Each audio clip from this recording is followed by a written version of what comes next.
ಬಂದಿರುವ ಎಲ್ಲ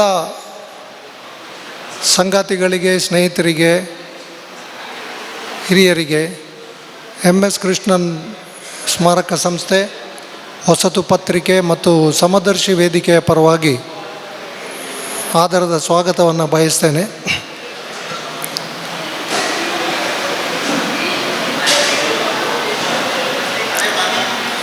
ಇದು 2013ರಿಂದ ನಾವು BV ಕಕ್ಕಿಲ್ಲಾಯರ ಪ್ರೇರಣೆಯಿಂದ ಅವರು ಮಾಡಿದ ಕೆಲಸಗಳ ಬಗ್ಗೆ, ಈ ಸಮಾಜದಲ್ಲಿ ಬದಲಾವಣೆಯನ್ನು ತರುವುದಕ್ಕೆ ಅವರು ಮತ್ತು ಅವರ ಸಂಗಾತಿಗಳು ನಡೆಸಿದ ಹೋರಾಟಗಳ ಬಗ್ಗೆ ಮತ್ತು ಅದಕ್ಕೆ ಸಂಬಂಧಿತ ಸಮಕಾಲೀನ ವಿಷಯಗಳ ಬಗ್ಗೆ ಉಪನ್ಯಾಸಗಳನ್ನು ಏರ್ಪಡಿಸುತ್ತಾ ಬಂದಿದ್ದೇವೆ. ಇದು 10ನೇ ಉಪನ್ಯಾಸ. 2020 ಮತ್ತು 2021ರಲ್ಲಿ ಕೋವಿಡ್ ಕಾರಣಕ್ಕೆ ನಾವು ಉಪನ್ಯಾಸವನ್ನು ಏರ್ಪಡಿಸಿರಲಿಲ್ಲ.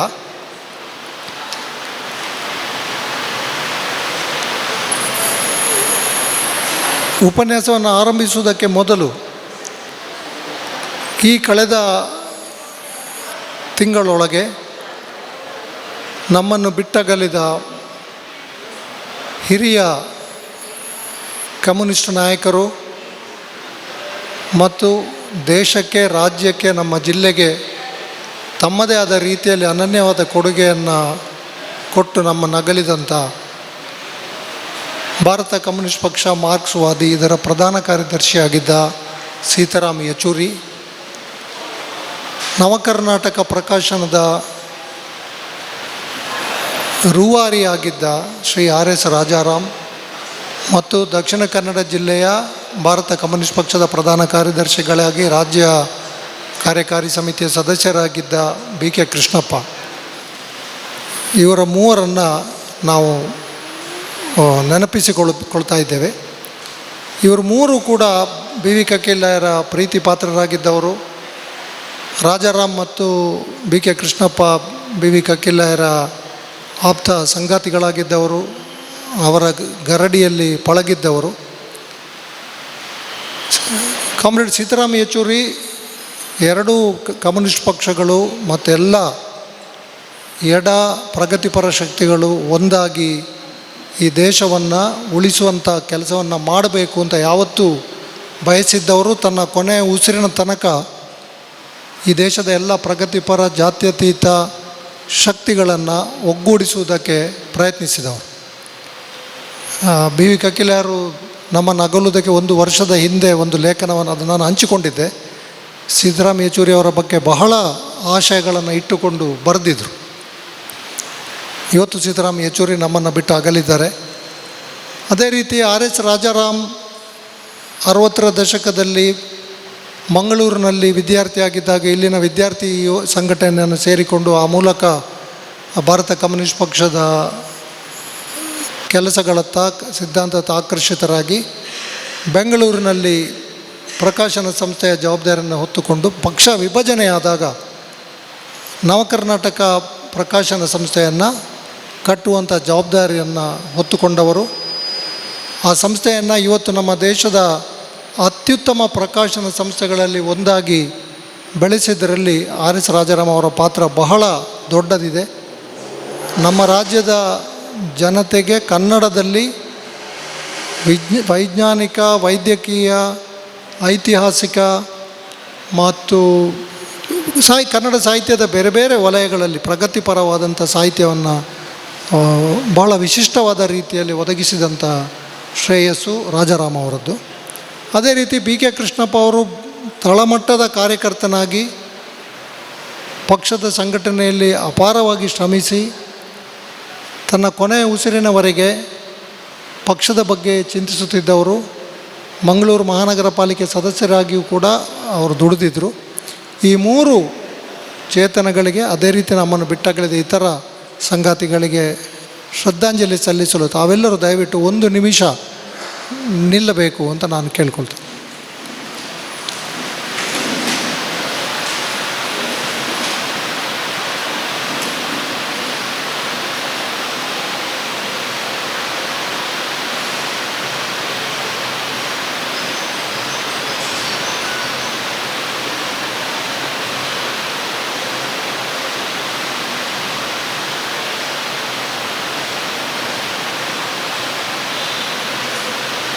ಧನ್ಯವಾದಗಳು.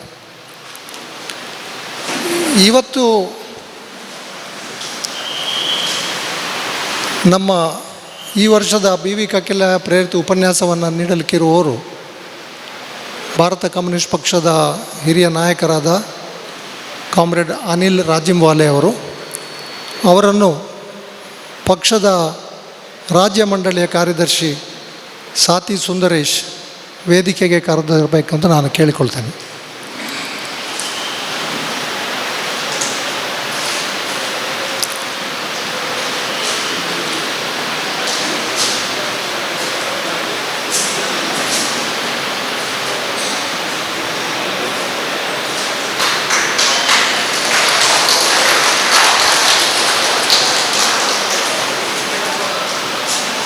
Thank you.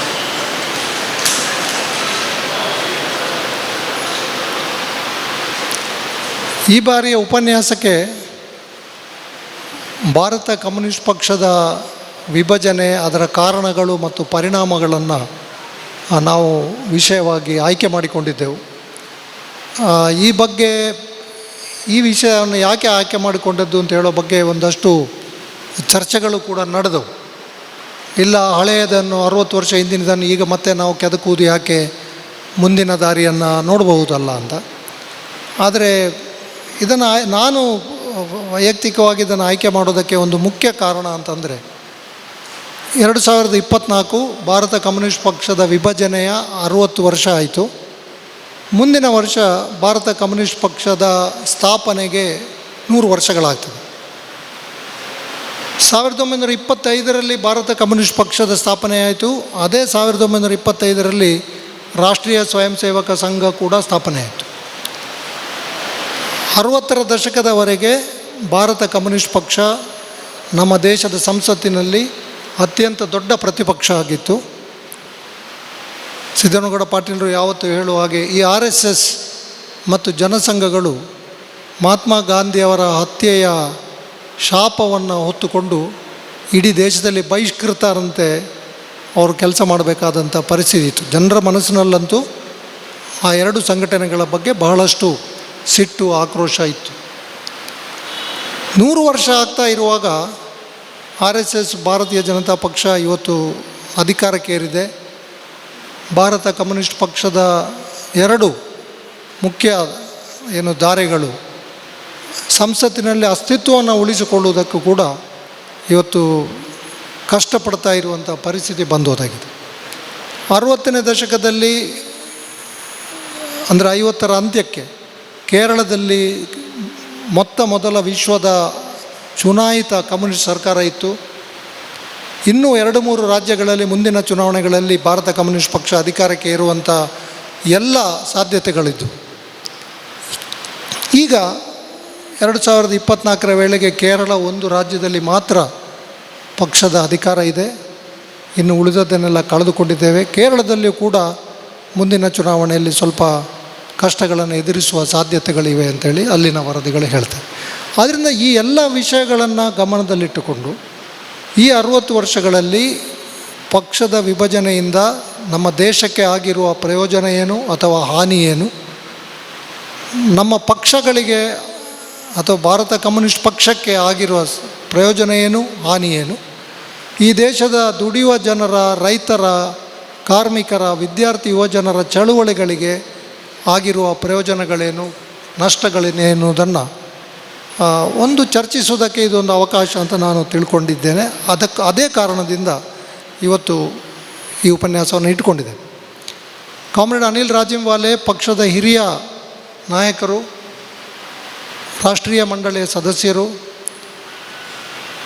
ಭಾರತ ಕಮ್ಯುನಿಸ್ಟ್ ಪಕ್ಷದ ಇತಿಹಾಸದ ಬಗ್ಗೆ ಬಹಳಷ್ಟು ಆಳವಾದ ಅಧ್ಯಯನಗಳನ್ನು ಮಾಡಿರೋರು. ಅವರು ಮತ್ತು ಅವರ ಪತ್ನಿ ಸಂಗಾತಿ ಡಾಕ್ಟರ್ ಕೃಷ್ಣ ಝಾ ಕೂಡ ಇವತ್ತು ನಮ್ಮ ಜೊತೆ ಬಂದಿದ್ದಾರೆ. ನೀವೆಲ್ಲರೂ ಕೇಳಿರ್ಬೋದಾದಂಥ ಬಹಳ ಹೆಸರಾಂತ ಇತಿಹಾಸ ತಜ್ಞ ಡಾಕ್ಟರ್ DN ಝಾ ಅವರ ಸಂಬಂಧಿಯಾಗಿದ್ದಾರೆ. ಸೊ ಇವರಿಬ್ಬರೂ ಕೂಡ ಎಡಪಂಥೀಯ ಮತ್ತು ರೈತ ಕಾರ್ಮಿಕ ಚಳವಳಿಯ ಬಗ್ಗೆ ಬಹಳ ಆಳವಾದ ಅಧ್ಯಯನಗಳನ್ನು ನಡೆಸಿದವರು. ಸೊ ಈ ವಿಷಯದ ಬಗ್ಗೆ ಮಾತಾಡಲಿಕ್ಕೆ ಅನಿಲ್ ರಾಜಿಂವಾಲೆ ಅವರಿಗಿಂತ ಒಳ್ಳೆಯ ವ್ಯಕ್ತಿ ನನಗೆ ಕಾಣಿಸಲಿಲ್ಲ. ಅದಕ್ಕಾಗಿ ಅವರನ್ನು ನಾನು ಕರೆದಿದ್ದೇನೆ. ಅವರು ದಿಲ್ಲಿಯಿಂದ ನಮ್ಮ ಈ ಮನವಿಗೆ ಸ್ಪಂದಿಸಿ ಇಲ್ಲಿ ಬಂದಿದ್ದಾರೆ. ಅವರನ್ನು ನಿಮ್ಮೆಲ್ಲರ ಪರವಾಗಿ ನಾನು ಮತ್ತೊಮ್ಮೆ ಸ್ವಾಗತಿಸ್ತೇನೆ. ಕಾಮ್ರೇಡ್ ಅನಿಲ್ ರಾಜಿಂವಾಲೆ ಅವರು ಮಾತಾಡ್ತಾರೆ. ಆನಂತರ ಕಾಮ್ರೇಡ್ ಎಚ್ ವಿ ರಾವ್ ಅದನ್ನು, ಅಂದರೆ ಹಲವಾರು ಸಂಗಾತಿಗಳು ಅದರ ಕನ್ನಡದಲ್ಲಿ ಸ್ವಲ್ಪ ಸಾರಾಂಶವನ್ನು ಹೇಳಿ ಅಂತ ಹೇಳಿದರು. ಹಾಗೆ ಕಾಮ್ರೇಡ್ ಎಚ್ ವಿ ರಾವ್ ಅದರ ಸಾರಾಂಶವನ್ನು ಹೇಳ್ತಾರೆ ಮತ್ತು ಒಂದು ಅವರ ಭಾಷಣದ ಮುಖ್ಯ ಅಂಶಗಳನ್ನು ಒಂದು ಇದರಲ್ಲಿ ನಾವು ಮಾಡಿಕೊಟ್ಟಿದ್ದೇವೆ. ಅದು ನೀವು ಕೆಲವರು ಅದನ್ನು ಪಡ್ಕೊಂಡಿರ್ಬೋದು. ಆಮೇಲೆ ನಾವು ಚರ್ಚೆಯನ್ನು ಕೊನೆಗೆ ಕನ್ನಡದಲ್ಲಿಯೂ ಮಾಡ್ಬೋದು, ಇಂಗ್ಲೀಷ್ನಲ್ಲಿಯೂ ನಾವು ಮಾತಾಡ್ಬೋದು. ಶ್ರೀಧರಗೌಡ ಪಾಟೀಲ್ ಇದ್ದಾರೆ, ಸಾತಿ ಇದ್ದಾರೆ, ಇನ್ನು ಉಳಿದ ಅನೇಕ ಹಿರಿಯ ಸಂಗಾತಿಗಳಲ್ಲಿದ್ದಾರೆ. ಒಂದು ಆರೋಗ್ಯಪೂರ್ಣವಾದಂಥ ಚರ್ಚೆಯನ್ನು ಕೂಡ ನಾವು ಇದರ ಭಾಷಣದ ನಂತರ ನಾವು ಇಟ್ಟುಕೊಳ್ಳುವ. ಈಗ ನಾನು ಕಾಮ್ರೇಡ್ ಅನಿಲ್ ರಾಜಿಂವಾಲೆ ಅವರು ಮಾತಾಡಬೇಕು ಅಂತ ಕೇಳ್ಕೊಳ್ತೇನೆ. Thank you very much, Dr. S. Kakkilaya, and thank you all for giving me this opportunity to deliver Comrade B.V. Kakkilaya inspired oration this year. I am really inspired in many ways.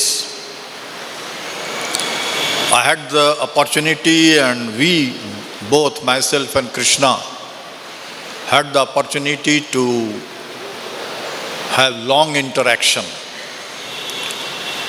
with Comrade Kakkilaya several years back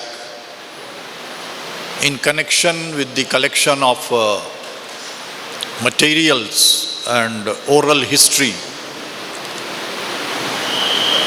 of the Indian working class and communist movement. He gave a very detailed autobiographical experience which was inseparably linked with the working class and communist movement. And it was really very informative and very inspiring. I am inspired in many other ways by the communist movement in this region and the mass people's movement in this entire region, which is very rich in revolutionary history, and that is all the more reason why one is forced to analyze the reasons of split in the communist movement and the consequences of the split or splits. On a personal note, I would like to relate that we as students during the student movement and in the AISF in the 60s, we saw with our own eyes the growing split in the student and youth movement due to the split that was taking place at that time in the communist movement. And there can be no two opinions that due to these splits, the communist, working class, youth and student, and the entire people's and democratic movements have suffered immensely, thrown back several decades. Otherwise, today, the communist movement would have been the dominating force in this country. Now, when we are discussing this topic, this is not to blame or criticize anybody personally, nor to dig up the past, so to say, or to open the old wounds as some others feel. But to learn from history. And had we learned from history, had the communist movement of various types learned from history, had it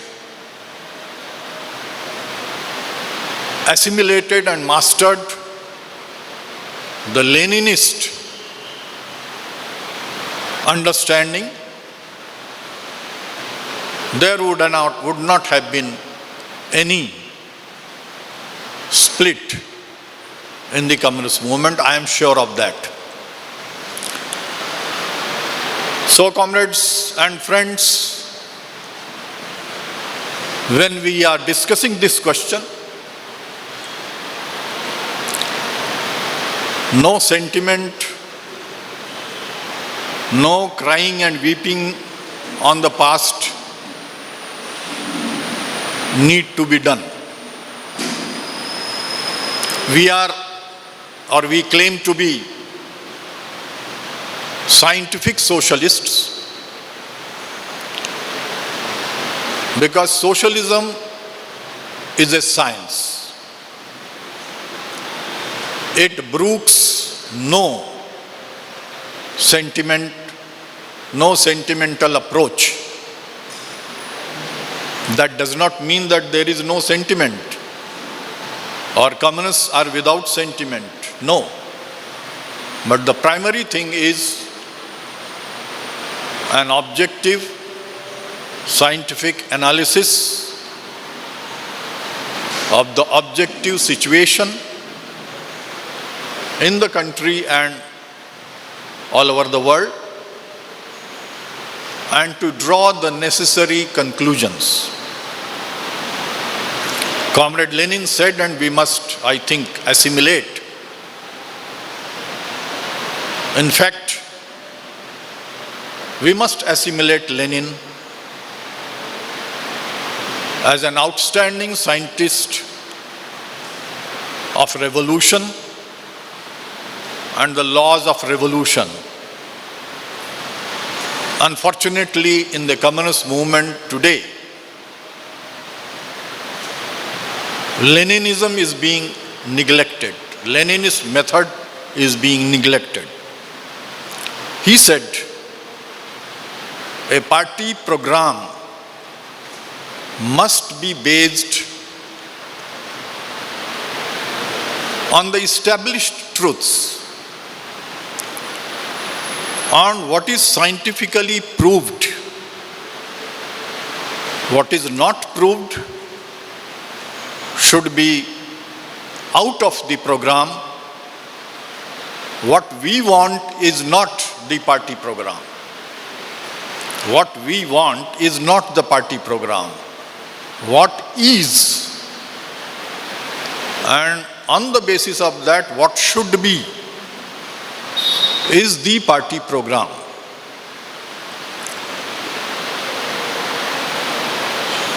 Today in our country, democracy is at the receiving end of the right-wing reactionary forces supported by finance capital. When India became independent, democracy was one of the major questions. In fact, there were two major questions. One was the parliamentary democratic system, and the second was a democratic economic system led by the public sector as its commanding heights. Now here very interesting questions arise. When we talk about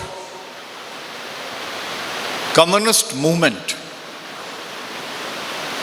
it is often mistakenly understood that the communists are those who must immediately carry out revolution.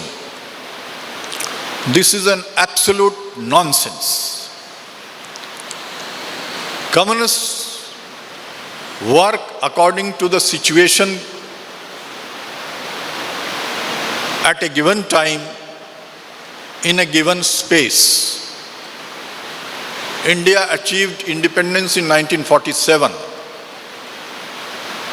and the communist movement, the progressive movement, the democratic movement was faced with a new situation, unprecedented in the history of the world. India is not Russia. India is not China. In Russia, there was a successful revolution. And in the immediate post-Russian Revolution period, many revolutionaries of the world, including in India, tried to copy the aims and methods of Russian Revolution. And here they committed a mistake. It is not enough to declare oneself as Marxist-Leninist. It is more necessary to understand the objective situation in which one is working. Then there was revolution in China, which deeply affected our people, and the respect of China rose so high that Hindi Chini Bhai Bhai became a household slogan. So the communists thought that this is a better way to carry out a revolution in our country. Experience showed that neither Russia nor China are India. India is a different country. What are the tasks of a communist party in a country like India? Do we carry out revolution immediately? India came out of British colonial rule after a long battle. It is a very interesting battle, and we must study the history and ideology of the freedom movement. Today, at a time when the heritage of freedom movement is under attack, it has become incumbent upon us to learn and defend the heritage and ideology of our freedom movement. So when we became free, India was faced with a situation where it was a backward country. It was a colonial country exploited by long centuries of British colonialism, its industry, agriculture, transport, education, everything was in tatters. Added to that was the division, partition of the country. Added to that, there was disruption by the princely states. And therefore, first and foremost, the unity and strength of India had to be maintained. As a communist, as a Marxist, our first job was to fight colonialism even after independence and to develop the country economically, politically, and ideologically, to maintain the unity and in diversity, so that we do not become slaves of imperialism and colonialism once again. So the first task is to defend the nation, to defend progressive nationalism in the face of Anglo-US imperialism. So this is a new task for a communist party. The task of the communist movement is to develop the country's socio-economic political system, not to overthrow it. Lenin said, it is a strange quirk of history that it is the communists today who are defending bourgeois democracy. Normally we will fight against bourgeois democracy, but in certain conditions, in the conditions like countries of India, Vietnam, and so on, the communists must defend bourgeois democracy. Because bourgeois democracy is not just bourgeois. Anything and everything cannot be termed as just bourgeois and just written off. The first constitution of India, promulgated on 26 January 1950, is a unique document. It is unprecedented. No other country has such a document, such a constitution. It took a long time for the Democrats and communists to understand the significance of this document known as Indian Constitution. This is the only constitution in the world which imparted universal adult franchise to every single citizen, irrespective of caste, class, gender, and age more than 21 and more than 21. No other document, no other constitution in the world has given voting rights on the same day to all the citizens. And therefore, Indian constitutions cannot be simply called bourgeois constitution. It is a people's constitution. India is a country where there are more than 2,000 political parties. It was not so in China. China did not have a constitution. Russia did not have a constitution. So their political tactics, their revolutionary tactics cannot be applied in India. This has to be understood by certain groups on the extreme left today. India is a country where simultaneously dozens of political parties are running government in various states for a long time. India is a country where the center may be ruled by Congress or United Front government or now right-wing government, and yet in the states there have been various governments run by different political parties. India is a country where there are hundreds of languages, civilizations, cultures, religions. Religion is a very controversial matter today, and other kinds of rights. Huge press, the biggest press media that exists today, it is in India. So India is a democratic country.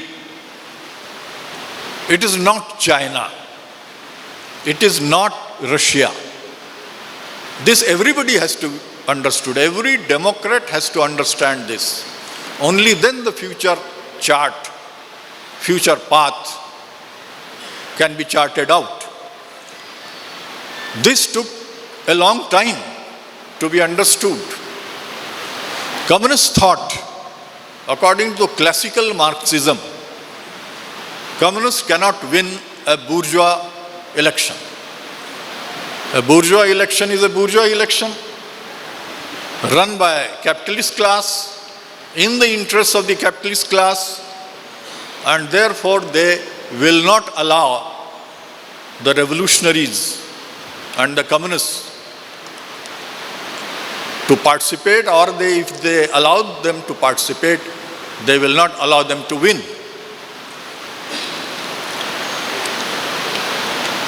But the events in India took a different turn.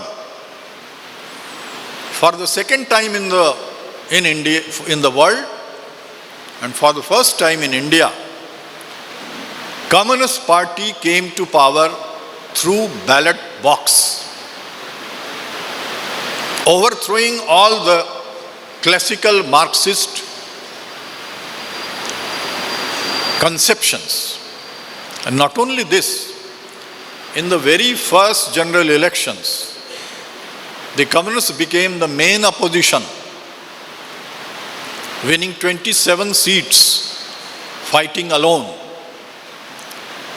In the 1955 elections in Andhra Pradesh, communists got 35% of votes. And as you know about the subsequent history, the communists and the left formed governments in West Bengal, Kerala, Tripura, Manipur, and in some other states also. Communists became central ministers in India. Comrade Indrajit Gupta and Comrade Chaturanga Mishra became central ministers. And had the other left not taken an adamant attitude in the subsequent governments, many communist and left ministers would not only have become the ministers, would practically have dominated the workings of the government. So India's parliamentary system is a system which favors the people.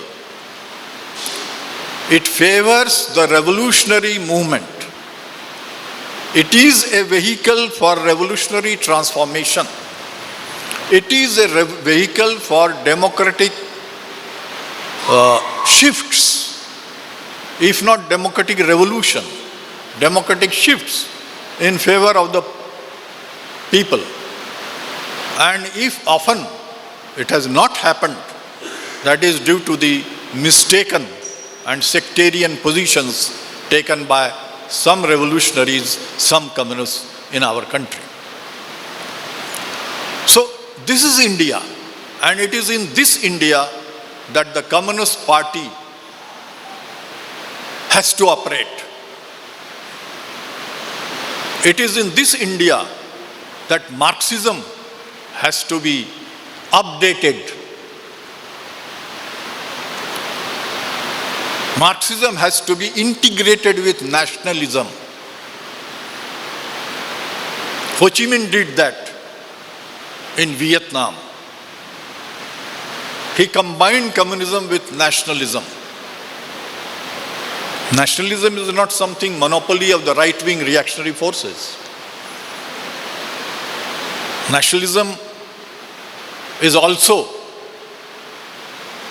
the property of the revolutionaries.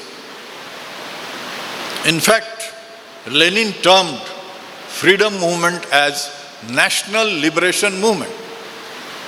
It is a scientific term. Freedom movement is not a scientific term.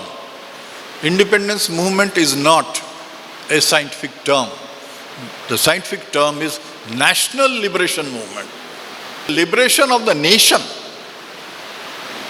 from imperialism and from colonialism. Indian nation, however bourgeois, was formed in struggle against colonial exploitation, in which not only the working class and peasantry, but also the bourgeoisie and the petty bourgeoisie played a very important role and rolled back imperialism, rolled back right-wing reactionary communal fascism way back in 1947. It is for this reason that Mahatma Gandhi was assassinated on 30th January 1947. 30th January 1948 by extreme right-wing reactionary communal fascist forces. So when extreme right-wing bourgeois forces fight against the progressive movement, progressive freedom movement, we have to sit up and think about it, about the significance. So democracy is a weapon in the hands of the people. Voting right is a weapon in the hands of the people. Why I am stressing this? That there is a section in the revolutionary and communist movement in India today who think that we need not participate in the elections. There is another section which thinks that even if we participate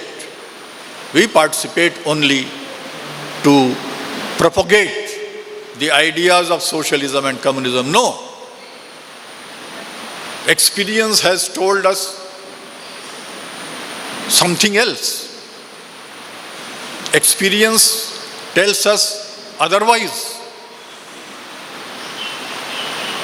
Because of this division, because of this diversity in the revolutionary and communist movement, today the right wing has come to power.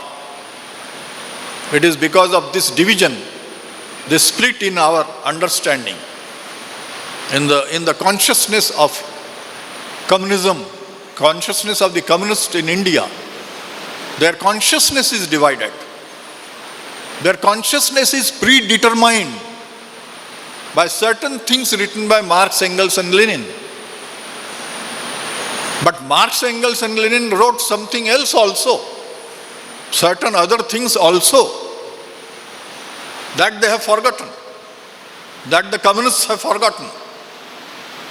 For example, Frederick Engels wrote in 1895 that the 2 million voters of the Social Democratic Party of Germany, 2 million voters of the Social Democratic Party of Germany are the advance guard of the international working class movement. And if they proceed like this, if the German Social Democrats proceed like this, one day they will achieve socialism through parliamentary means. This was written way back in 1895 by the great Friedrich Engels, who was an associate of the great Karl Marx. Lenin said, yes, we have carried out a revolution. It is a great revolution, it is a successful revolution and all that. And we are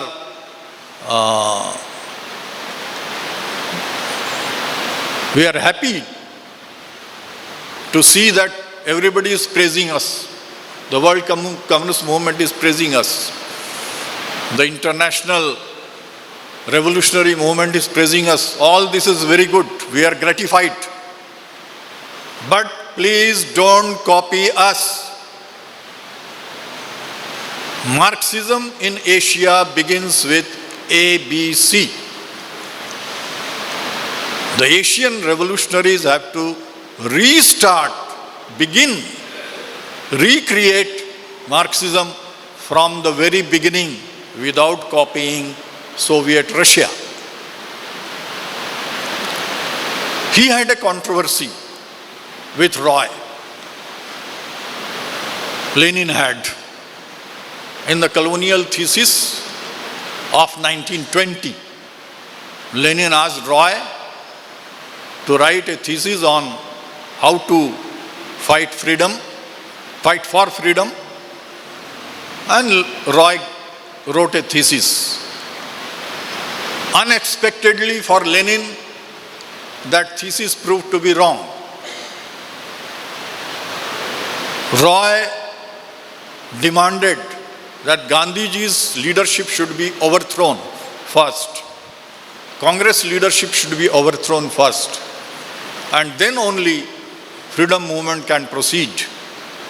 Lenin, with his own hands, with his own pen, just cut out those paragraphs.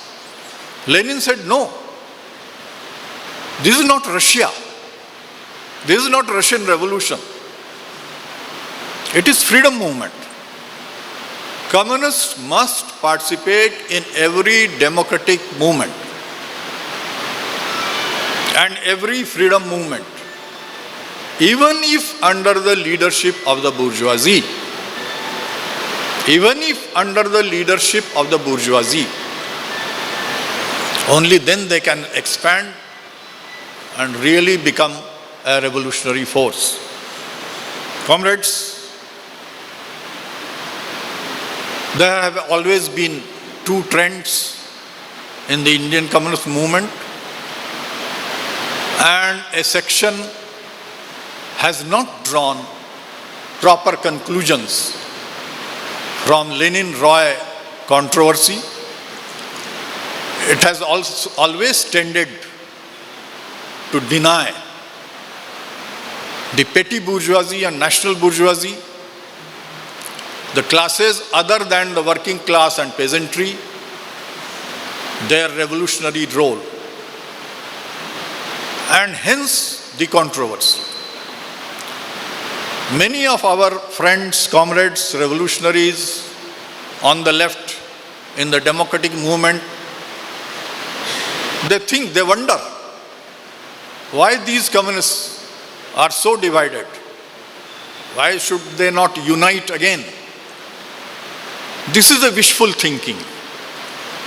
Unless correct strategy is devised, unless correct tactics are adopted, there cannot be any correct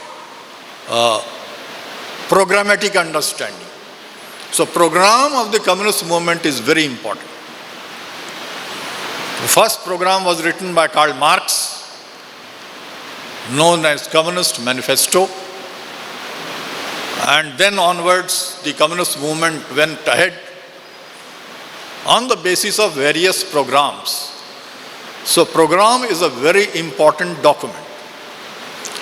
In our country, there has been a controversy whether we should have a people's democracy and whether we should have a national democracy. What is the difference? Do you support public sector? Should there be a public sector? Should there be a public sector as a commanding height? Today, we can conclude that yes, public sector is being destroyed, and therefore public sector has to be defended. Public sector has to be defended. I will read from the program of the CPI, the latest program, paragraph 2.5. The public sector in the country's economy is nothing but state capitalism, correct? State capitalism. This is development of capitalism, though it helps to strengthen the economic self-reliance of the country. So economic self-reliance of the country is helped by public sector, and therefore you must defend, even if it is a capitalist sector. That is why public sector needs to be defended and protected from all attempts to privatize and dismantle. So public sector is our vehicle to fight monopoly capitalism, finance capitalism, and imperialism. Without public sector, the revolutionary movement and the democratic movement in India cannot proceed. Comrades, when party was won, there was a debate and sharp debate within the communist movement on the nature of public sector. A section of comrades simply denied the importance of public sector. They have been proved wrong in the present day context. Those comrades, they walked out in 1964. Those comrades who walked out of the party in 1964 also opined that the Nehru government or the Congress government is a compromising government. It compromises with imperialism. In fact, even among them, the extreme left opined that the Congress government had joined imperialism, has gone over to imperialism. This thesis of going over to imperialism, having joined imperialism, is nothing new.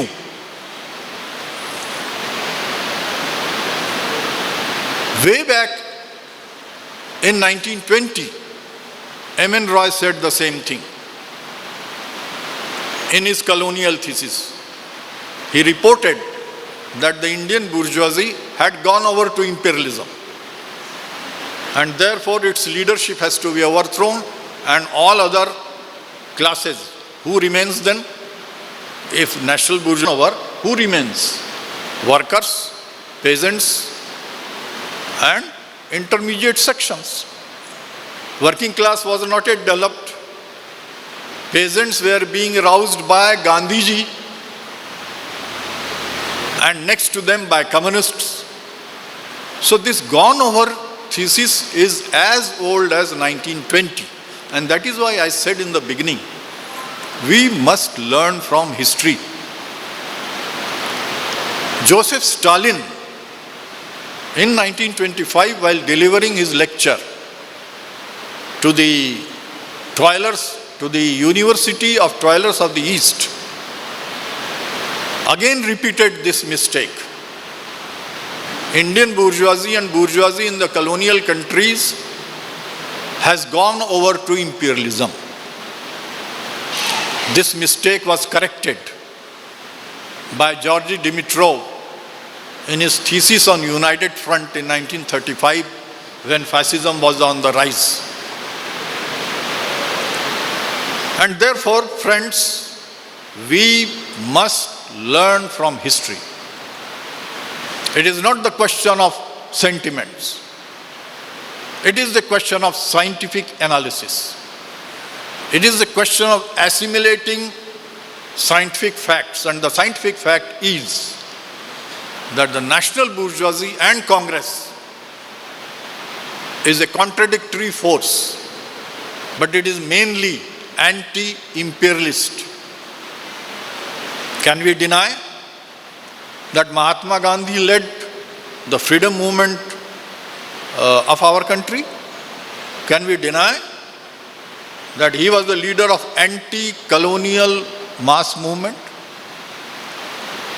Gandhiji highly praised Comrade Lenin as Yug Purush, as a figure of a whole era whose teachings will always be there to be learned. That was Gandhiji in 1934. Pandit Jawaharlal Nehru, who is today under attack from right-wing forces, was a Marxist in his outlook, was a Marxist in his methodology. Please read his Discovery of India. Please also read Glimpses of World History. He has used the methodology of historical materialism. He was the secretary of Anti-Imperialist League, and most unfortunately, in 1948, this man was termed by Comrade B.T. Ranadive as having surrendered as junior partner of imperialism, with disastrous consequences for the communist movement in India. He gave a call, BTR leadership. He was not alone. It is an understanding, it is not a person. When we mechanically apply Marxist dialectics, we reach opposite conclusions. BTR leadership denied the progressive role of Nehru, of Gandhi, of Congress, and of the national bourgeoisie.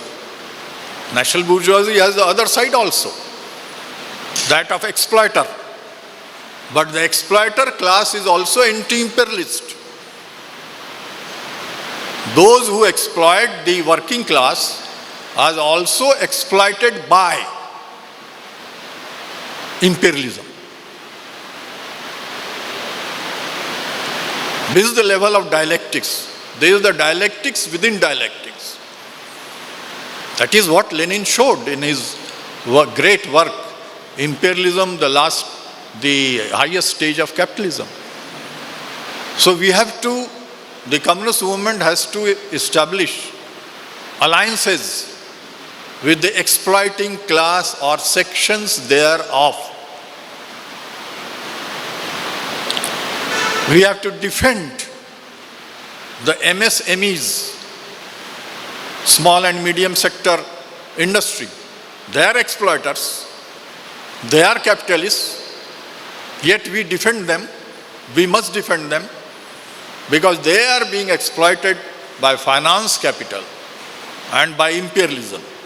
And therefore, national bourgeoisie had a dual role, dual nature.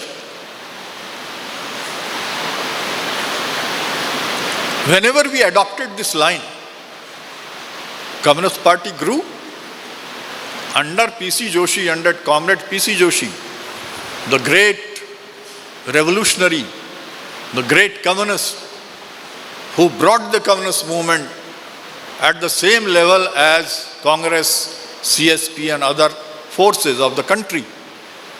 He gave a call for national front that did not destroy Communist Party. It helped the Communist Party to grow as a nationalist force. People saw Comrade P.C. Joshi in the same light as Netaji Subhash Chandra Bose, Jawaharlal Nehru, Gandhiji and others.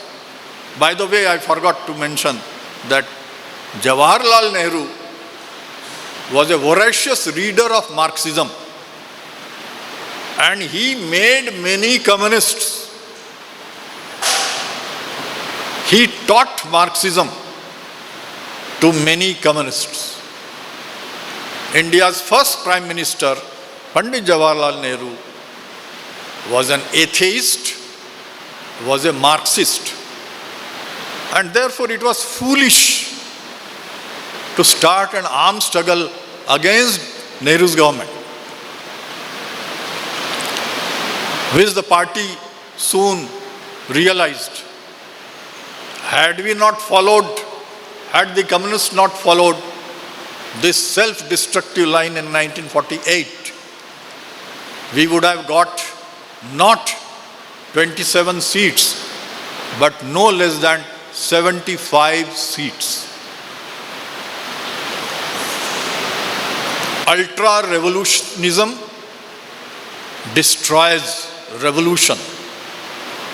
Non-participation in democratic process harms communist movement.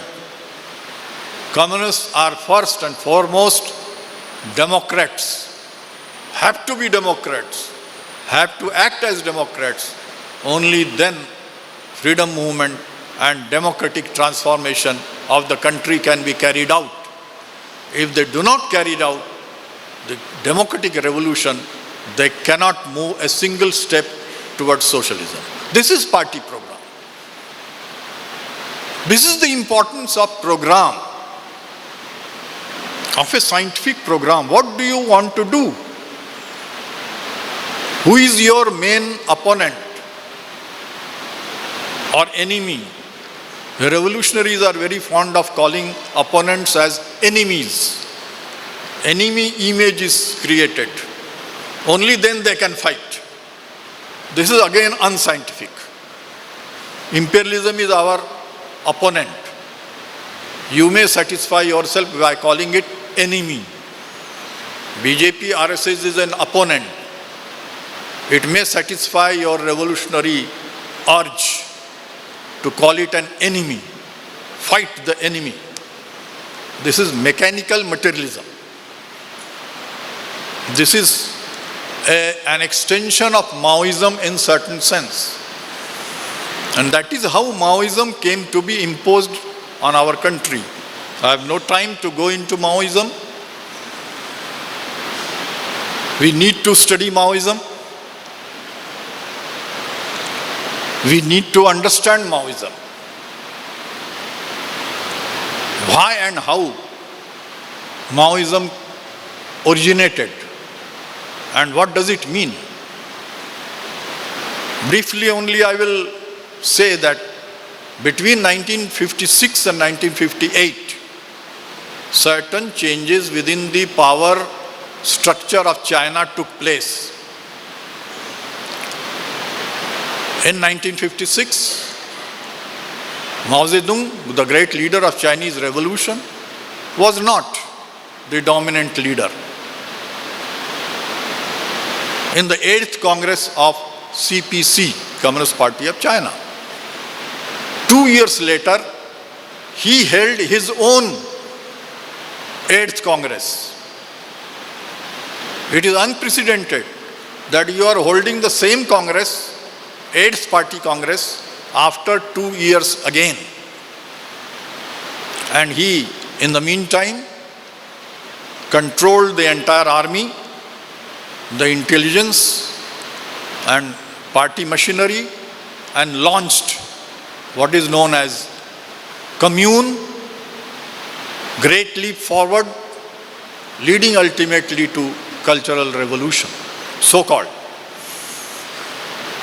This so-called cultural revolution and Commune and Great Leap Forward constitute the basic elements of what is known as Maoism, which is a departure from scientific Marxism and scientific Leninism.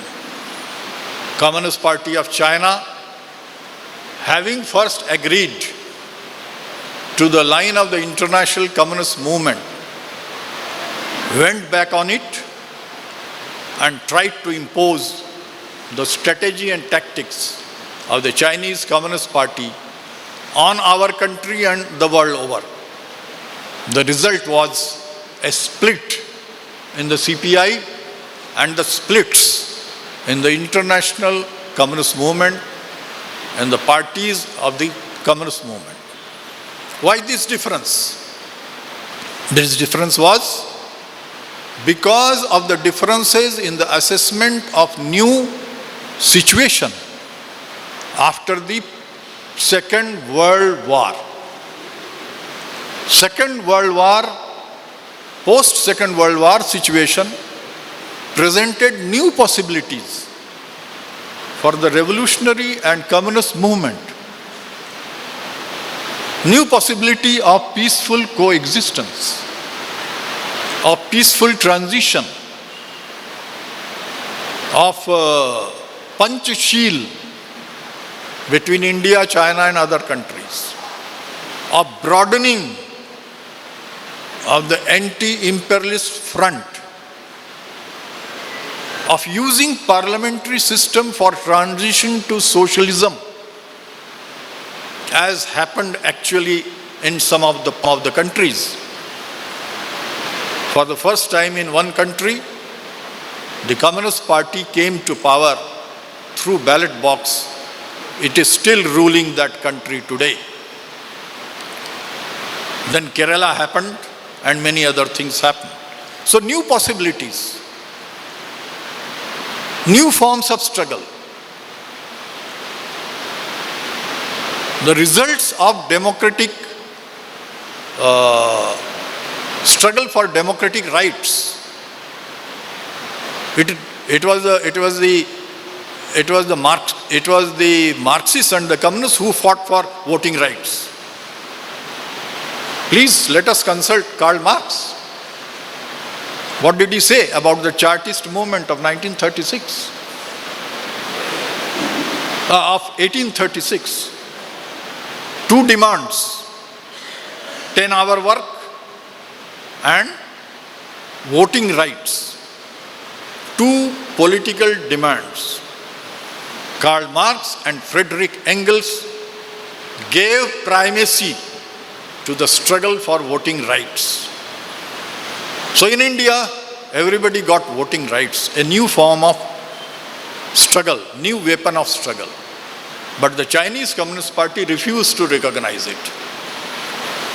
And within the Indian revolutionary and communist movement, there was a big section who refused to recognize the importance, the potential of the parliamentary democratic system, even while participating in it, but without drawing any conclusions.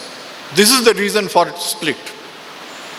The reason for split is refusal to see the progressive character of national bourgeoisie as represented by Congress. Result, split in the party. The world was presenting new potentials and possibilities of transition to democracy and socialism. Certain comrades within the communist movement refused to see that and insisted on armed struggle. Hence, because of these things and because of many other reasons which I am not going into details, we had a split in the Indian communist movement and in the world communist movement. The split is not personal. Many friends and comrades and others, they try to trace the split to the workings of certain individuals.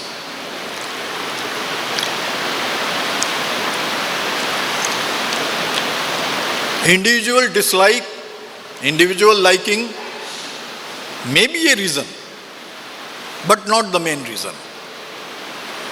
The split between Bolsheviks and Mensheviks was not a fight between Lenin and Martov.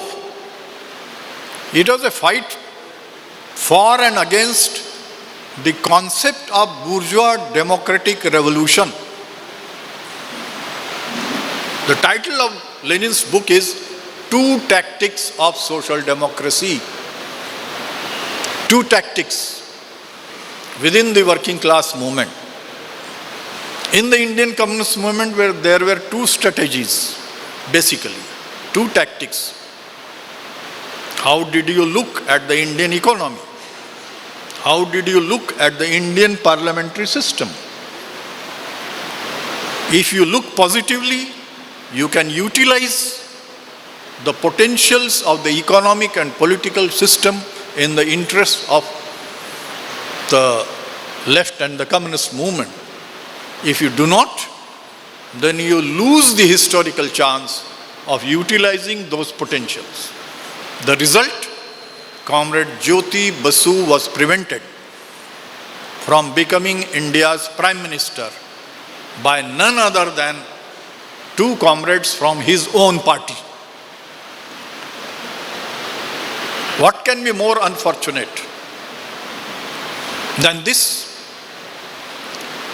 Had Comrade Jyoti Basu become India's Prime Minister, there would not have been any place for extreme right-wing reactionary forces in our country. We would have moved in a different direction. It would have been an international event. It would have been an example for democratic forces all over the world. This is called sectarianism. Sectarianism does not allow you to grow further. In fact, it harms. Our party, the party membership of CPI was 90,000 in 1948. It fell to 9,000 in 1950, within 2 years. Communists lost their places in the army, even in army. They had branches, even in police, even in intelligence. So ultra-revolutionism destroys revolution. This we have to understand. The CPI was the first party in India to launch first ever march to Parliament on 13 September 1963 with cart loads of signatures. 1,25 lakh signatures collected from all over the country were carried in carts. And Comrade S.A. Dange and Comrade A.K. Gopalan spoke before the Parliament in a huge rally, the first ever march to Delhi in India's history. In 1963, when party was not yet split. The movement of workers, movement of agricultural laborers, Kisans were rising. Youth and students were on the move. In 1962 elections, CPI got 31 seats, fighting alone. In 1967, that position was lost. Jansangh Swatantra Party became the main opposition. Yet, the two parties together, CPI and CPM, had, I think, 45 seats together. Next elections also around that. So the harm was immense. It is unfortunate that even today, it is not to make an attack, but to state with certain sadness that CPM considers in its party Congress documents in 2012 and 2015 that the split in 1964 saved the communist movement in India. I don't understand how it saved the communist movement in India. Had the party remained united, there would not have been any place for right-wing reaction. It was a wrong tactics. There is a principle called democratic centralism within an organization. It is in every organization, particularly in the communist organizations, that when views do not meet, there are differences, you decide by majority. Time will tell who is correct.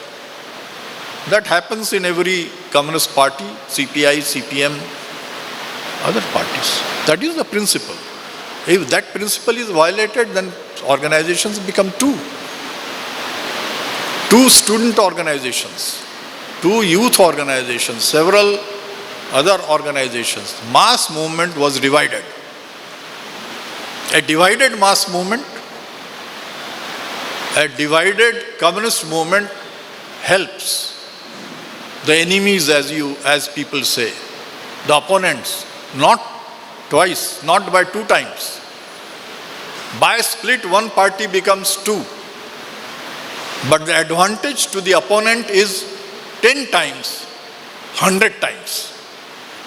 It was the first time that anti-communism spread in our country. It was the first time that after Chinese aggression in 1962, anti-communist frenzy was whipped up. United States started preparing to establish a base, military base in India. And it was a timely resolution of the CPI Executive and National Council in October 1962 condemning Chinese aggression. People were shocked into disbelief that a socialist country, a country ruled by a communist party, committed aggression on a friend like India. People were shocked. Not only communists, but Democrats, progressives, all other people, they got they were in disbelief. They lost faith on China. Hindi Chini Bhai Bhai disappeared forever. Till today it has not been restored. And US imperialism and world imperialism got a golden opportunity to establish the foothold in India. So friends, split in the communist movement is a strategic phenomenon. It is a difference on devising strategy and consequent tactics. We have to understand the strategy, we have to understand the tactics. Secondly, any split in the communist, democratic and progressive movement is utterly harmful. We consider it is very, very harmful, this split. It can in no way be justified, as some comrades in their party congress like 2012, 2015 have even now justified. No, I don't agree with that. It has done tremendous harm. We would governments not in 3 states or 4 states, in 10 states, I tell you. People started saying that after Congress it is the communist movement.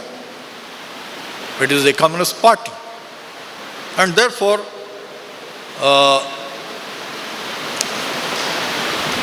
split is always harmful.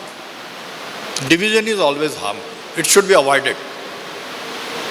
Today, we are going through a very difficult phase, the responsibility for which also lies with the democratic forces. Because of their lack of alertness,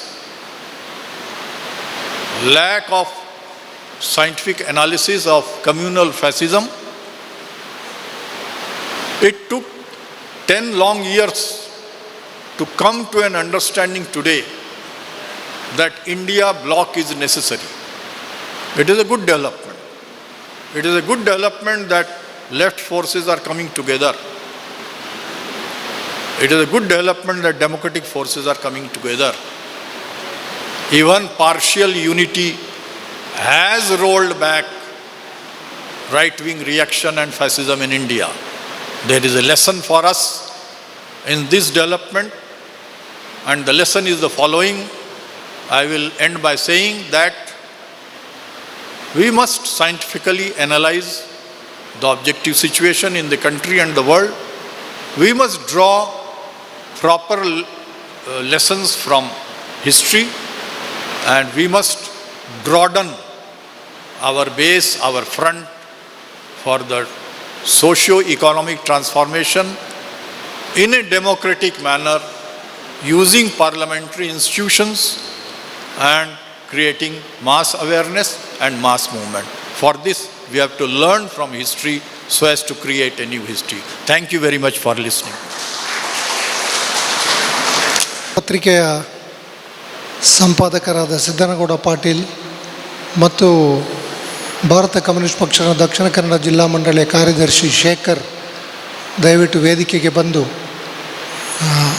comrade Anil ರಾಜಿಂವಾಲೆ ಅವರಿಗೊಂದು ಸ್ಮರಣಿಕೆಯನ್ನು ಕೊಡಬೇಕು ಅಂತ ಕೇಳ್ಕೊಳ್ತೀನಿ.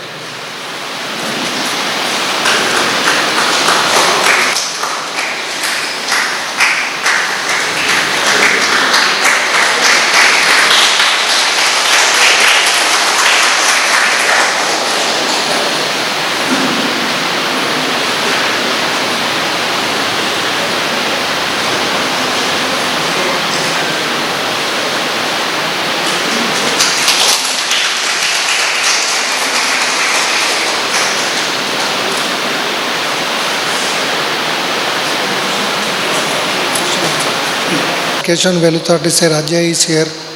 So we'll start the interactive session if there are any questions, and the floor is open for questions and discussion. I must say that I am broadly in agreement with whatever Comrade Rajimwale said. I have only one minor difference, and I thought I'll discuss it with you so that those who are present here will be able to get a greater clarity about the problem.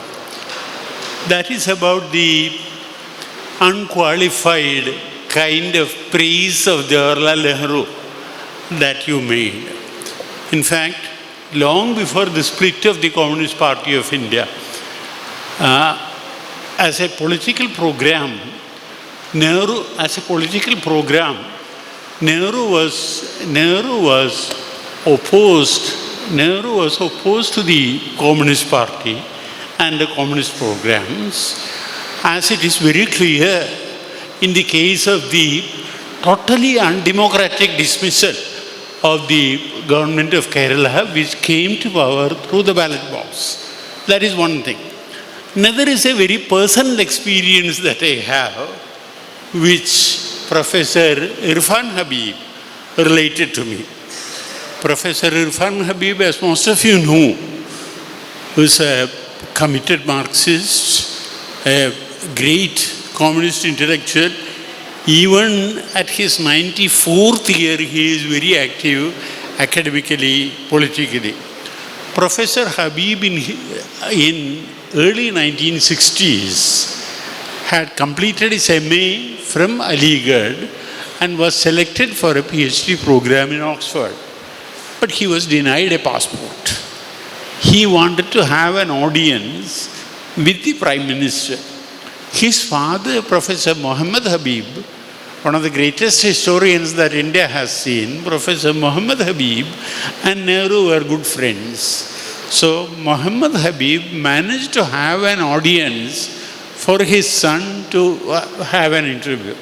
So at that time, there wasn't too much of security problem. He straight away walked into it, met Mr. Mathai first, and Mathai took him to Nehru. After pleasantries about his father, Nehru berated Irfan Sahib. It was excoriation of the first order. No, Irfan Habib himself has told me, and the subject of excoriation was the evil of the Communist Party and Irfan Habib joining them. Then Irfan Habib said, in fairness, I must say that I was given a passport, but I was denied a scholarship from public funds. So I had to spend my father's money to go to Oxford and do my PhD. The first public instance of Nehru's dismissal of Kerala's communist government, and the second, this personal experience, I have my reservations about accepting your unqualified praise of Nehru. Thank you, sir. This is a very, very good question. What I said about Pandit Nehru was in certain context, and that context was the complete ruling out of the great role that he played in freedom struggle and after freedom in fighting communal forces.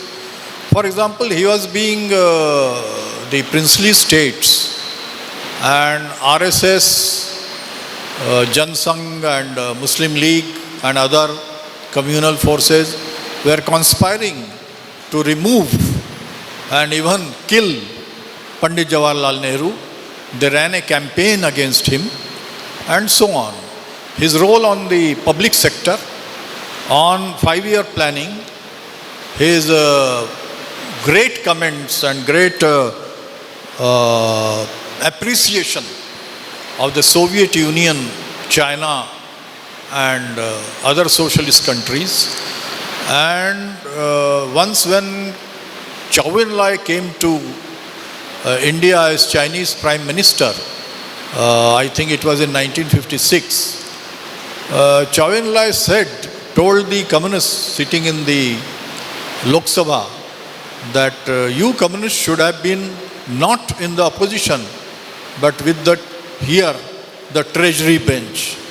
That was the extent of Indo-Chinese friendship and friendship between Nehru and Chou En-lai.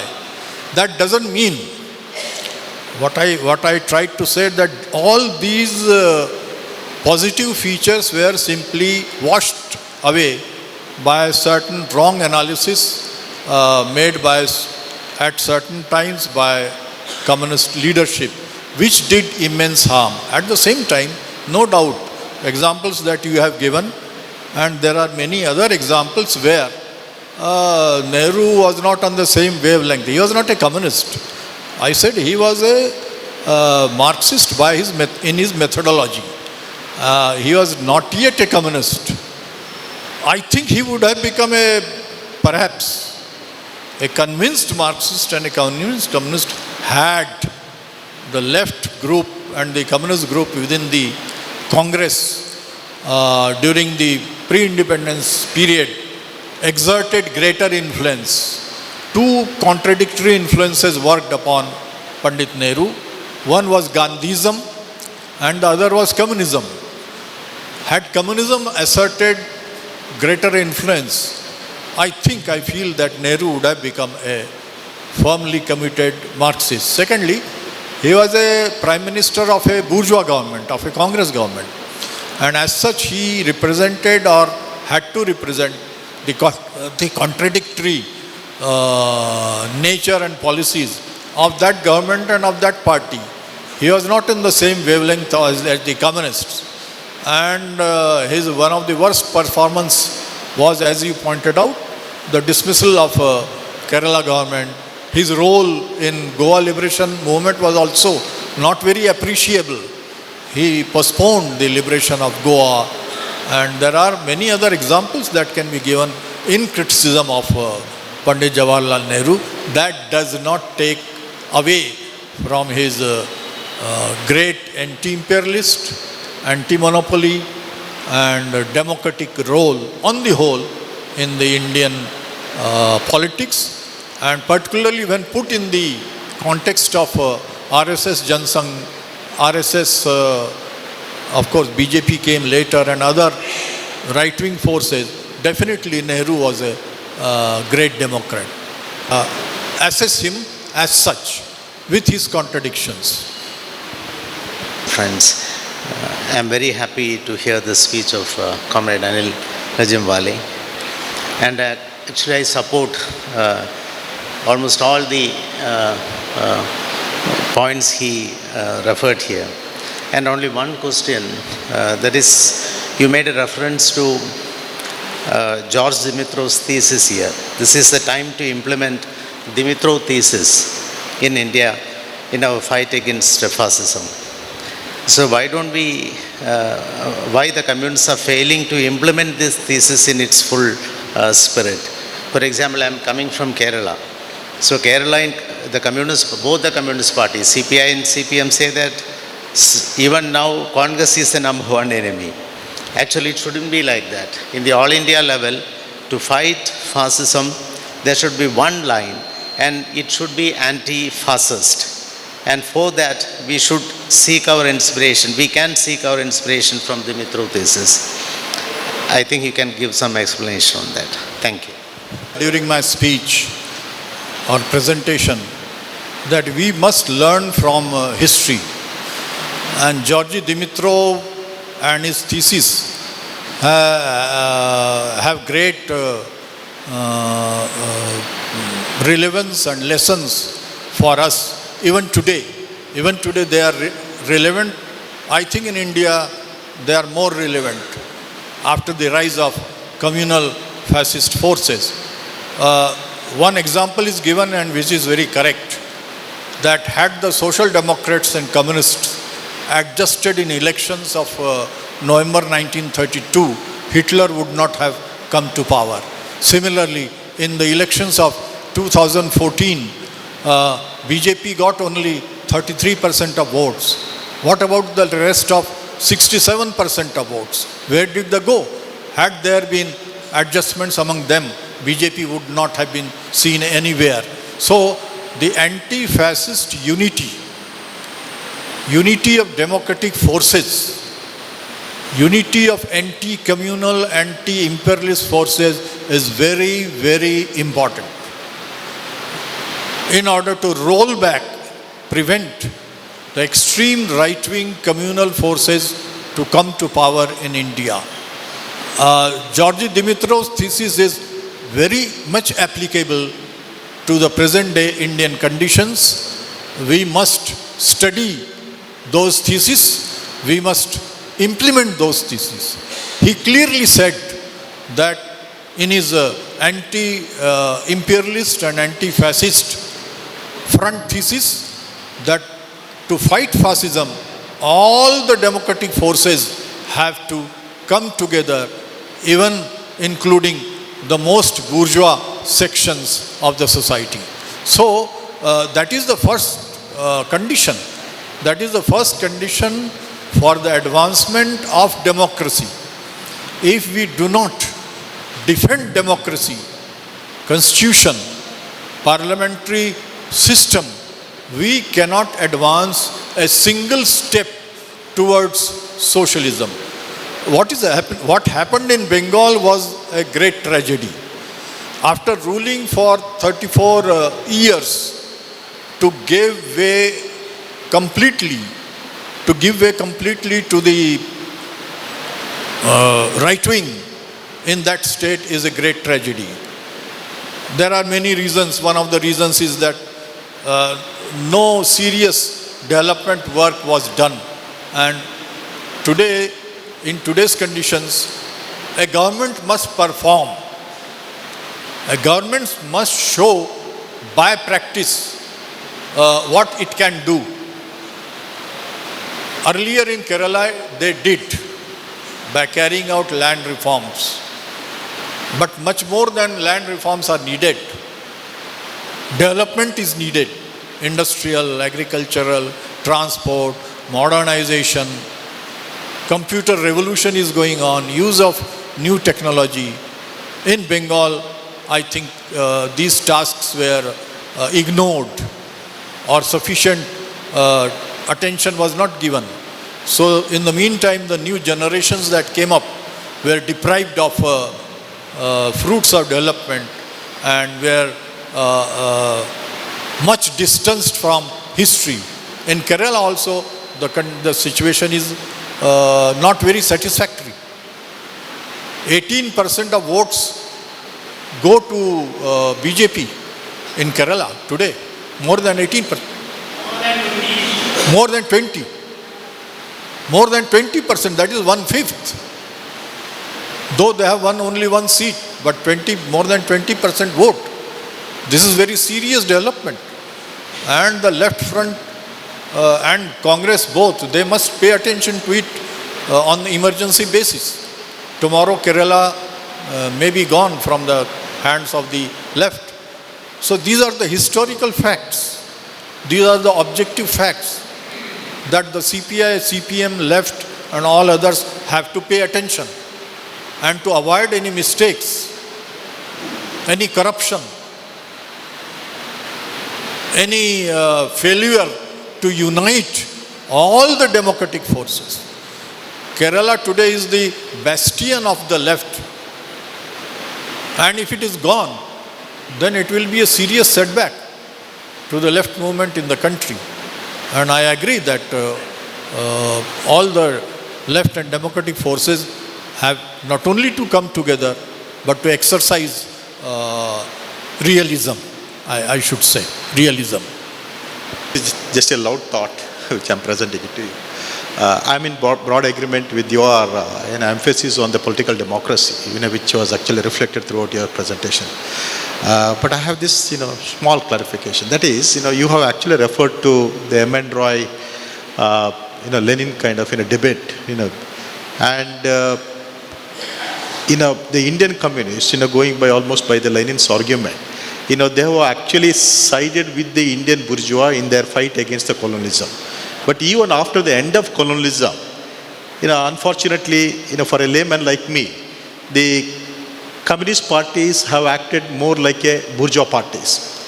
And, they have been more focusing on the political democracy to the neglect of, social and, economic analysis of the society.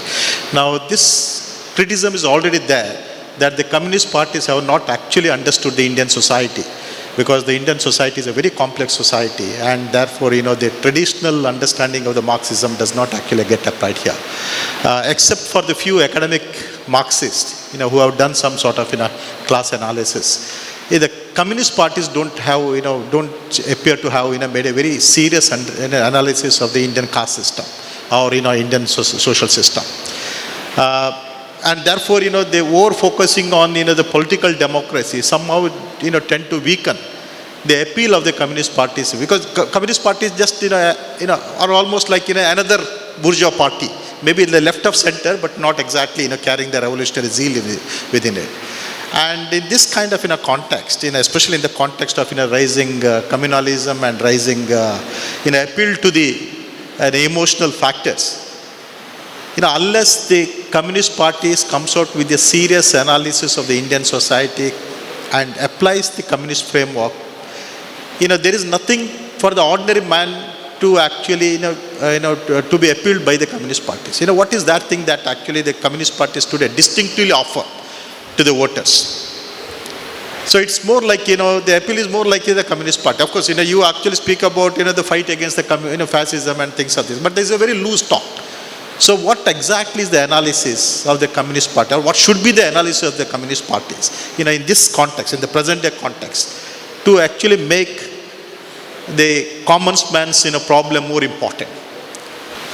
Our learned friend has raised very, very important question, and this question, the question of attitude to caste and other characteristics of the Indian society, is under discussion in the democratic circles.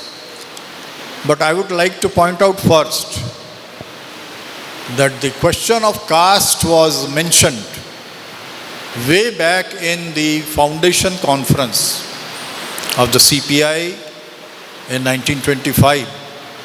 In the speech of Comrade M. Singaravelu, when he talked about the downtrodden castes and the necessity of bringing them in the national movement and in the revolutionary movement. In fact, Mahatma Gandhi is often talked about Dr. Ambedkar is often talked about, but it was the communist movement which brought the untouchables and the downtrodden castes constantly in mass movement. In the workers' movement, in trade union movement, in peasant movement, and other movements of the downtrodden. In fact, among the what has been called Harijans, the communists were very strong. They sat together in the party offices, in the offices of the mass organizations, trade unions, Kisan Sabha. All India Kisan Sabha was a very big organization which brought about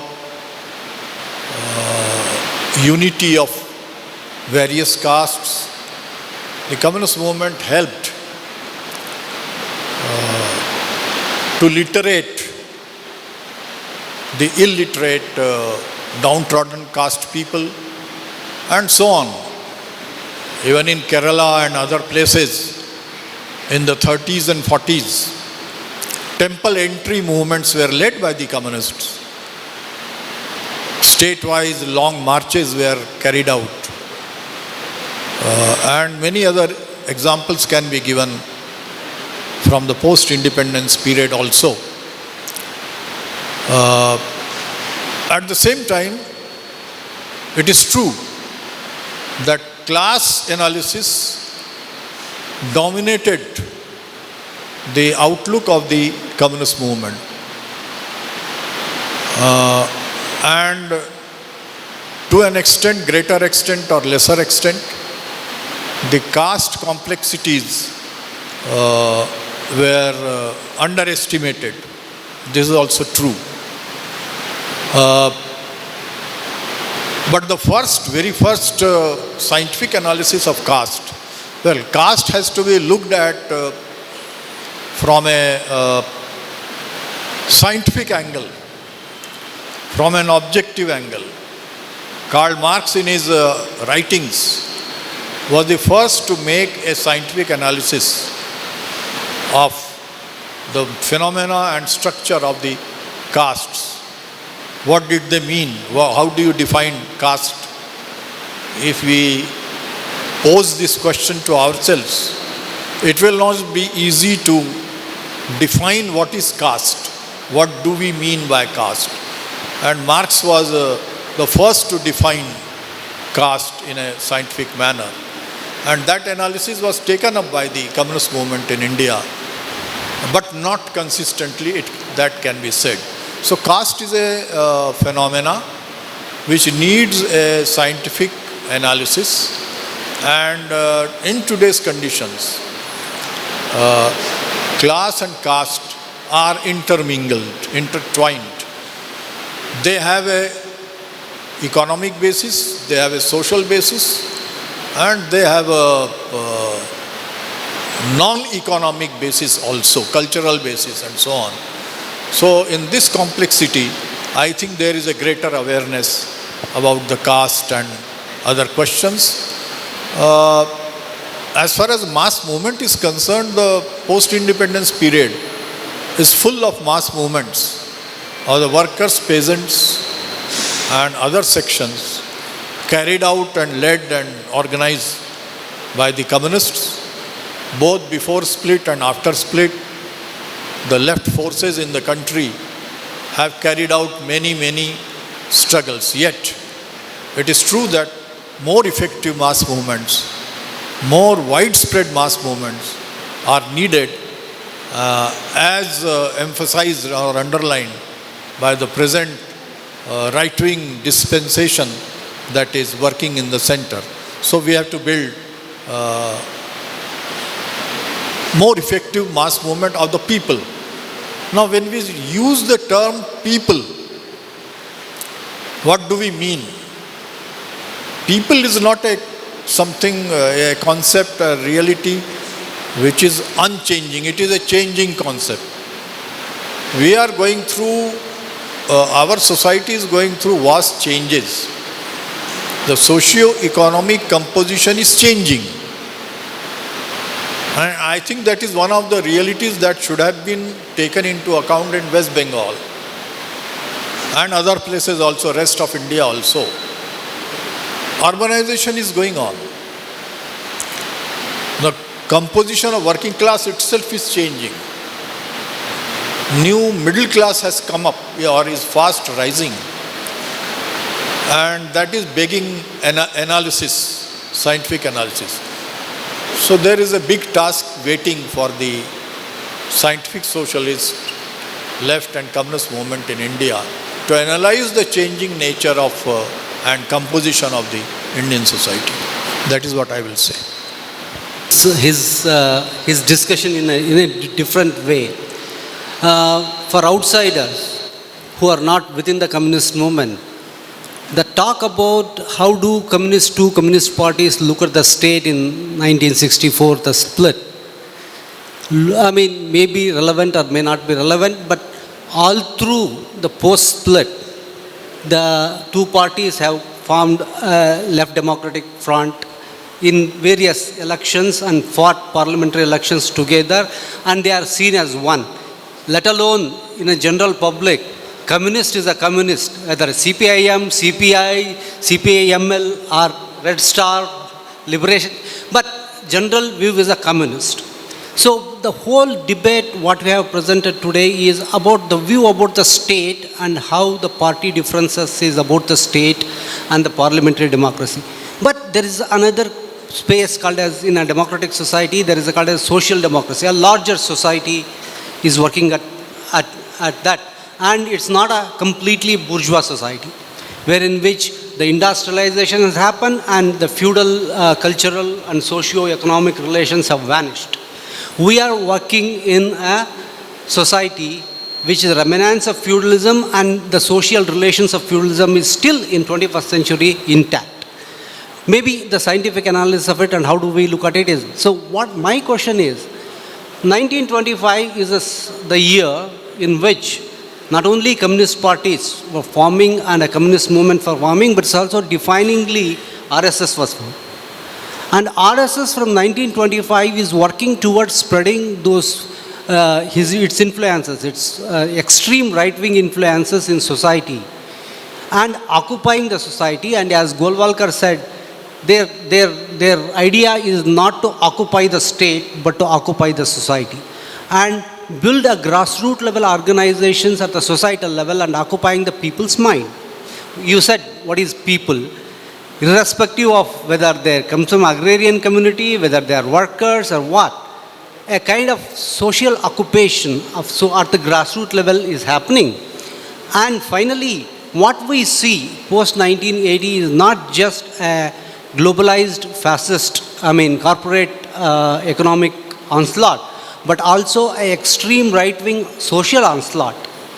So, my question is, how communist parties, both programs were talking about the economic aspect and the characteristic of the state, but has communist parties ever looked towards the growth of RSS and its influence in the masses and keeping intact the extreme feudal right-wing social attitudes in people?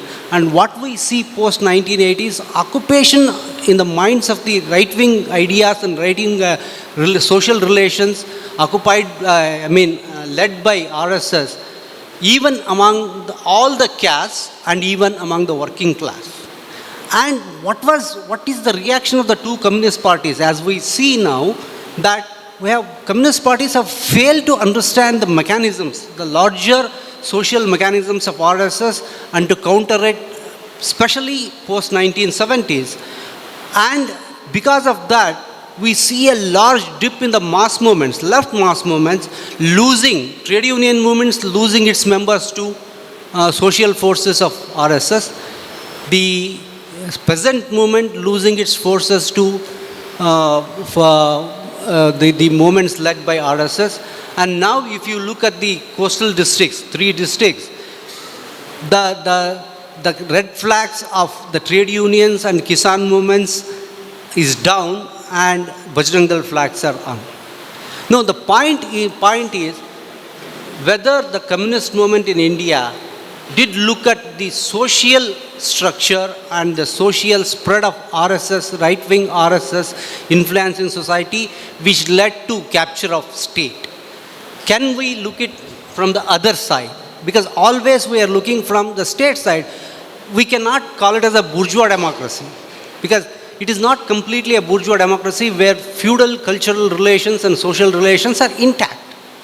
So has communists ever thought about that as an alternative strategy towards countering RSS, not only bourgeois Congress, but within the bourgeois Congress there was a large influence of RSS was there, which Nehru tried to fight, but he cannot alone, because the whole one part of Congress working committee itself was hijacked by RSS.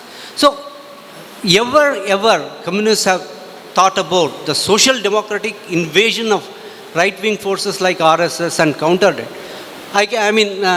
To cut my very short, looking at, say, these coastal districts, where communists led a militant movement for land reforms, one at the forefront and sacrificed lives to it, and achieved the tenancy to almost 75%. And the most vulnerable caste in that, Billavas, got the land tenancy, but now you see that post that movement, communists never held a social relations with Billavas, and communists never tried to convert Billavas not only as landholding, tenants now, landowning part of the society, but also a progressive social formation. So the absence of that understanding and building a social movement for Billavas after they acquired their land rights has never occurred, and now you see that Billavas in toto is with right-wing RSS, not with BJP, with right-wing RSS, and they don't have any affiliation to our memories of the militant struggle for the lands which communists have fought. What is this void? What is the Communist Party thinking about it? It's not only in Karnataka, but has happened in Telangana, has happened in Andhra Pradesh, now it is and has happened in West Bengal, and is also cropping up in Kerala. So unless communists look at social democracy in a different perspective, shifting from question of the state, how communist movements can develop in India? That's my basic question. And sitting. So the very serious questions are coming up. So comrades,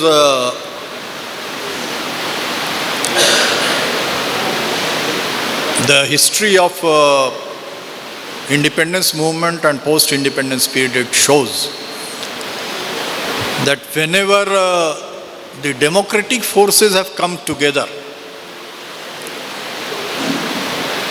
they have been able to carry out serious reforms in the country,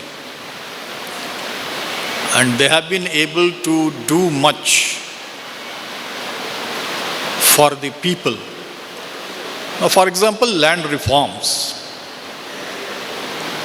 were carried out not only in Kerala and partially in Bengal, but wherever the communist and communist-led Kisan movement was there.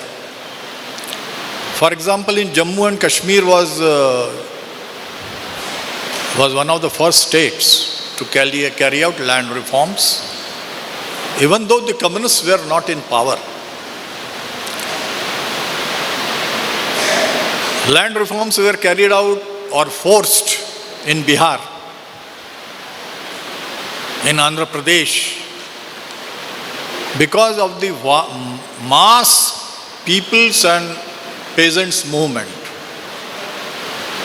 Now, here I would like to observe, then when you carry out land reforms, new problems arise. Land reforms are carried out by distributing land among the landless. In other words, the class character of the landless is changed.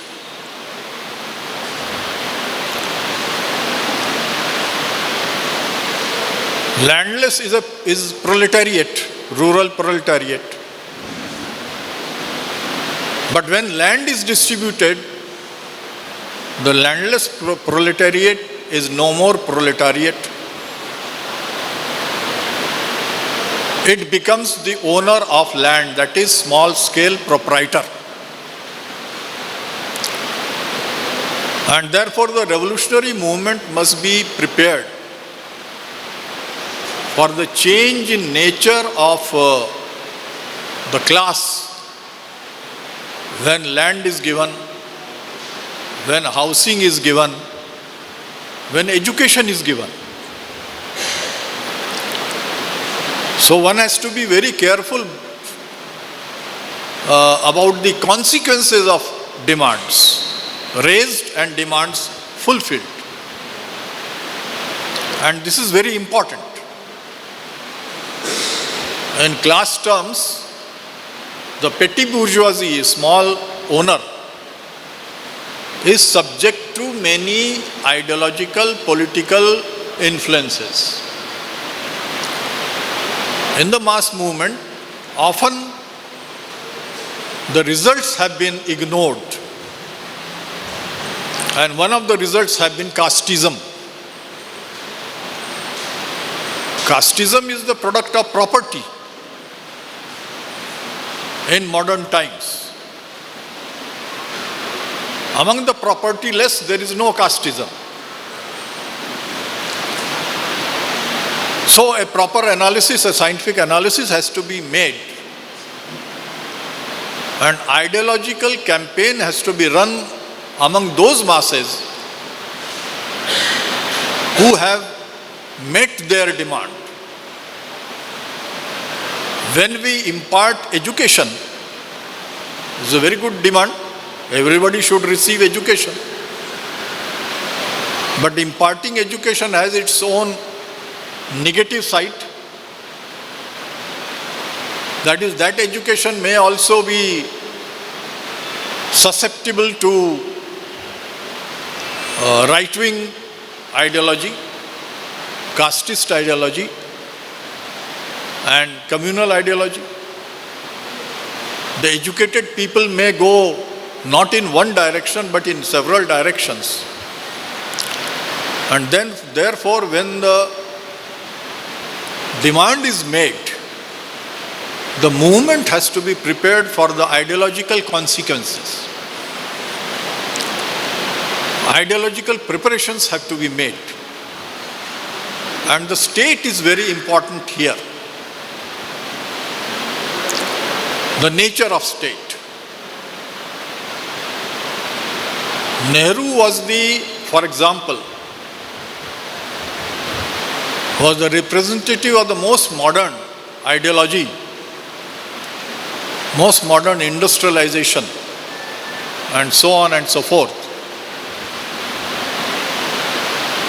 His government or Congress government created favorable conditions for mass movement.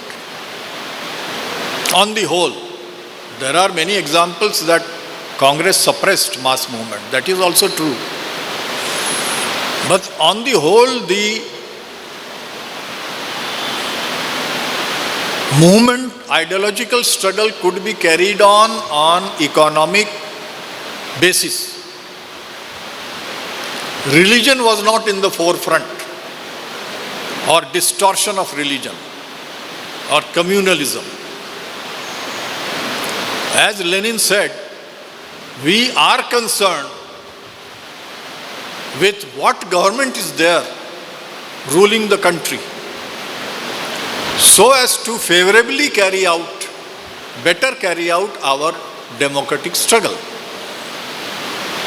We favor Congress government not because we very much like Congress or we love Congress and so on and so forth. It is a very good party in every sense. Nothing of the sort.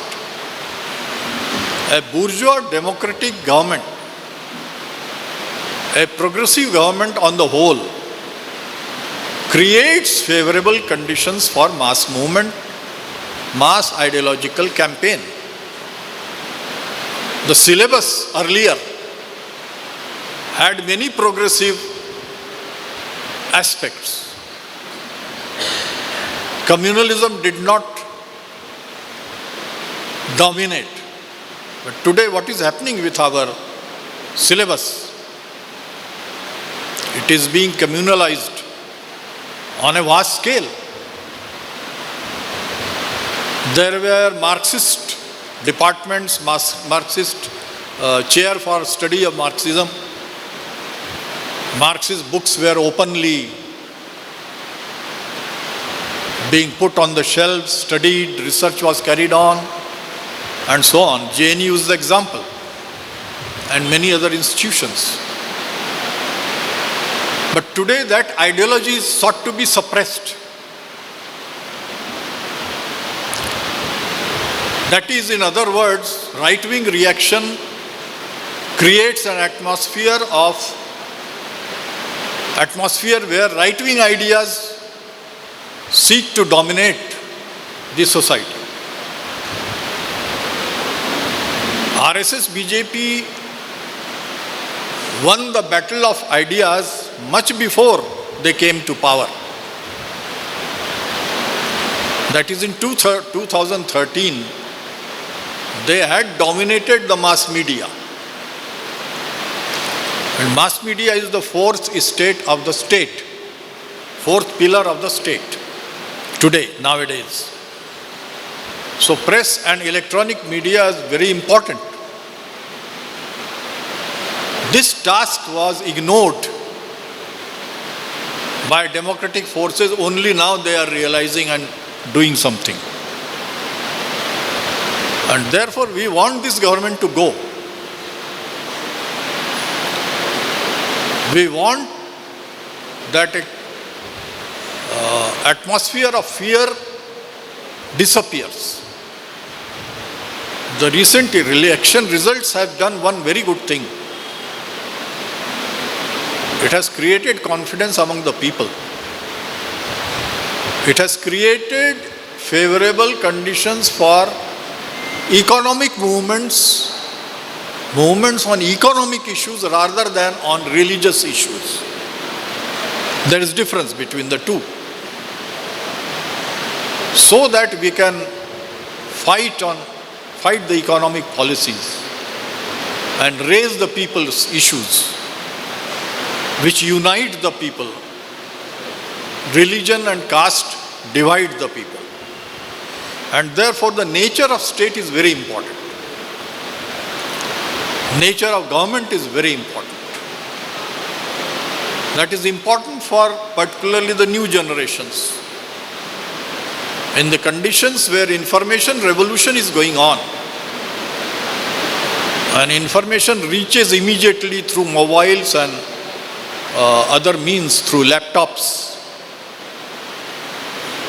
it is very important to create conditions in which progressive and democratic ideas reach the people. That is the new battle that is going on now. Even the historical figures like Bhagat Singh are being distorted. So this distorted picture is going to the young generation. This needs to be prevented through the domination of the mass media. And therefore, in the present conditions, new forms of struggle have to be found and utilized. The technological and scientific revolution has to be mastered by the progressive and democratic forces. That's all I will try to say. Thank you. ಪ್ರಶ್ನೆ ಇದೆಯಾ? ಪ್ರಶ್ನೆ ಇದ್ದರೆ ಕೇಳಿ. ಇದು ಕೊನೆಯ ಪ್ರಶ್ನೆಯನ್ನು ಕೇಳ್ತಾರೆ. I think many older people ask questions, so I was thinking no youngsters are asking any questions, and this has been a big question for everyone, that where are the youngsters? So when I was thinking about what you said, and historically, I mean, all your questions were a lot towards the organization and what organization has been, it has gone through, everything. But as whatever my understanding is, I have seen is historical material conditions have forced what has happened. And that's been in a way, I mean, Marxist scientific theory also shows. Also another thing is, I mean, even though the common phrase is history repeat itself, but Marxist analysis shows that history doesn't repeat itself. So there could be some similar conditions, but every historical condition is different, and according to which people act during that condition. And we could look at history and try to understand what has gone and contextualize it, but it could be only based on that context of that history at that point. And we can't bring everything back to here at the current context and put it through the similar lens and see whether we can apply it. Some of the things it could be, but historical conditions have already changed. And also we can look at it in terms of Indian condition as India what it has, but throughout history a global order has been there, and its conditions have influenced how India has reacted to the world, and how its conditions been. And during Cold War era, how Soviet influence has been on India and also US influence, and that's how things have panned out. And there has been movements across the world during 60s and 70s, and that's also influenced how Indian progressive movement has been, and that's how also shows how the split and other things are connected to it.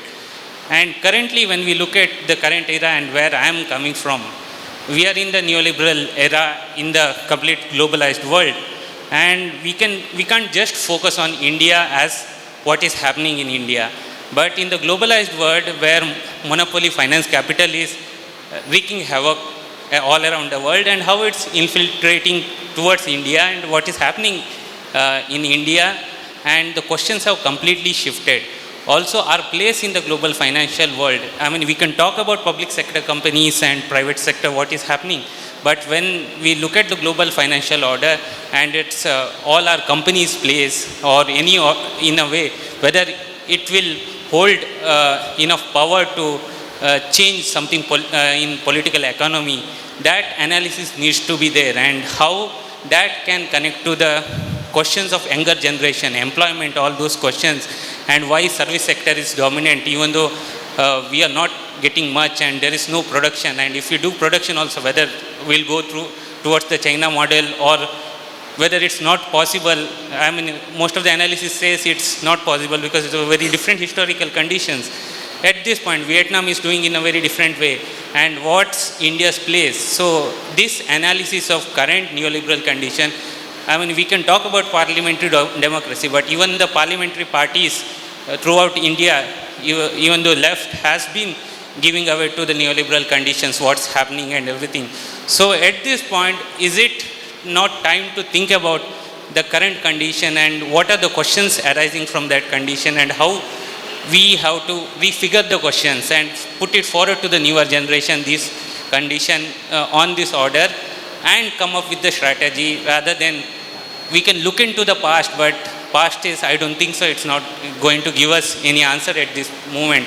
We have to look into the current condition, and as Marx's famous quote says, history is whatever the past conditions are, it's based on your present condition, you are going to make changes in your future. So how we look at our present condition and how it impacts all of us is very important. So lot of times the whole talk, what I see is towards organization and what's happening, but more, I think what I feel is more emphasis should be put on analysis and understanding what is the condition and putting forward the question. What I also, lot of times we get stuck in the question of fascism, but the issue is how fascism is rising all over the world and how its political economic conditions are related to it, and that analysis and why it's happening in India, and why a certain section of the society and a lot of people who are coming from working class and peasantry is getting trapped in it, should be analyzed and should be put forward, rather than just fighting a fascist party and fascist condition. So I think that's what my take is, and I want to know your understanding about it. Yeah.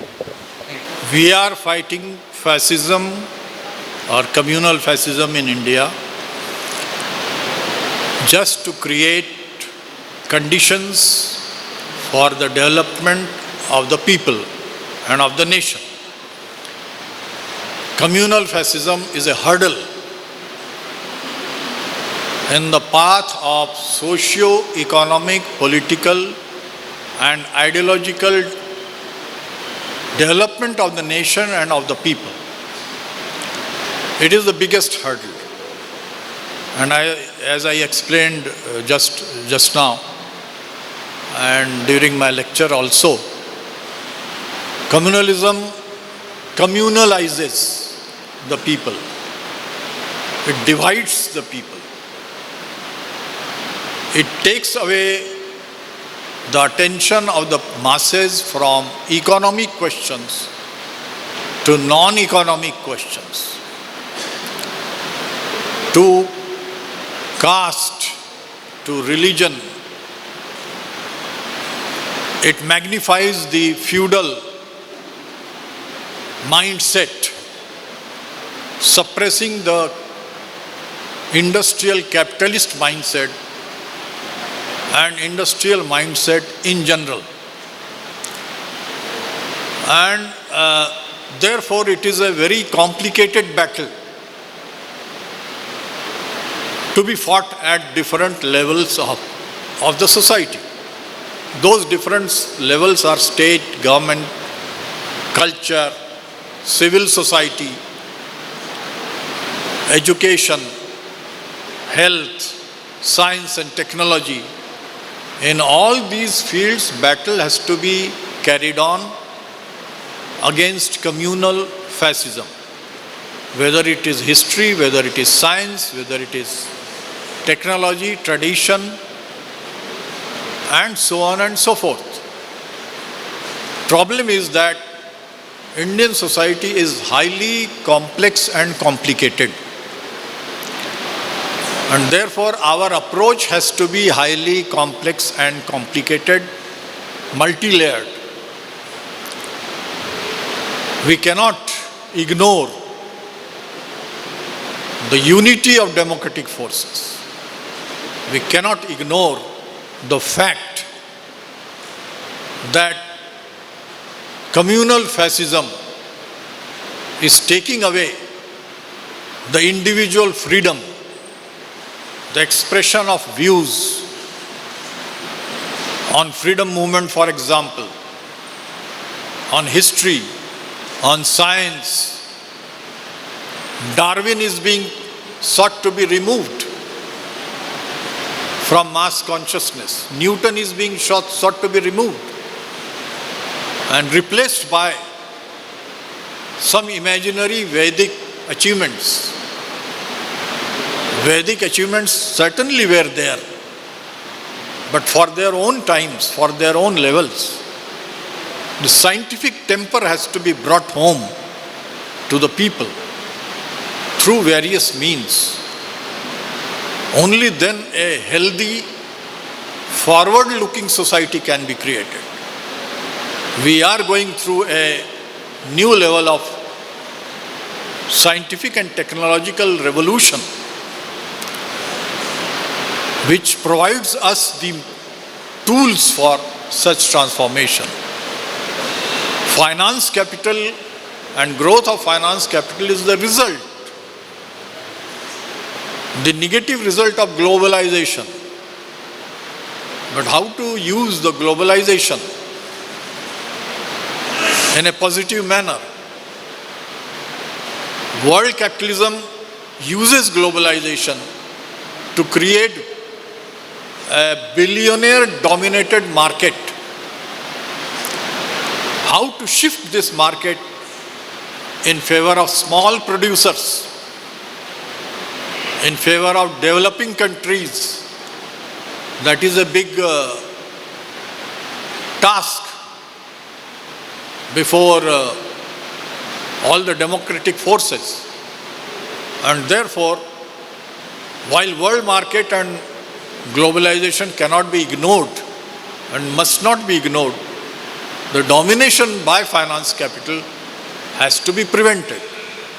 Even the bourgeois capitalist circles today are aware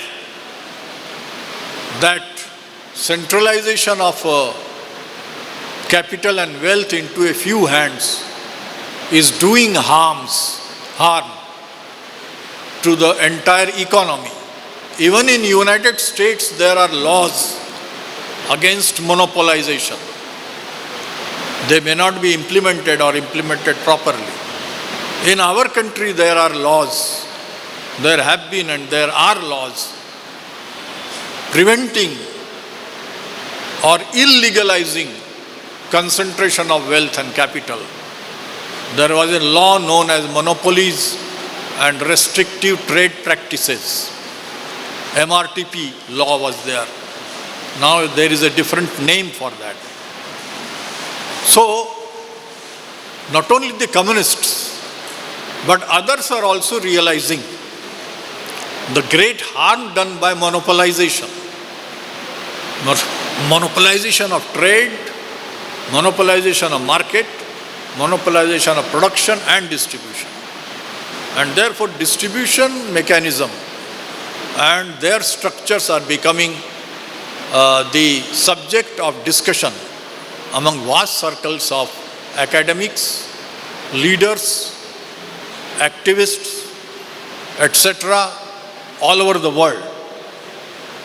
The task before the communists is to bring together this dialogue and participate in this dialogue on a very big scale and transform the mentality of the people into democratic direction. That is what I think. ಆತ್ಮೀಯರೇ, 2 ತಾಸಕ್ಕೂ ಮಿಕ್ಕಿ ಅನಿಲ್ ರಜೀಮ್ವಾಲೆ ಅವರು ಮಾತನಾಡಿದ್ದಾರೆ ಮತ್ತು ನೀವು ಅಷ್ಟೇ ತಾಳ್ಮೆಯಿಂದ ಕೇಳಿದ್ದೀರಿ.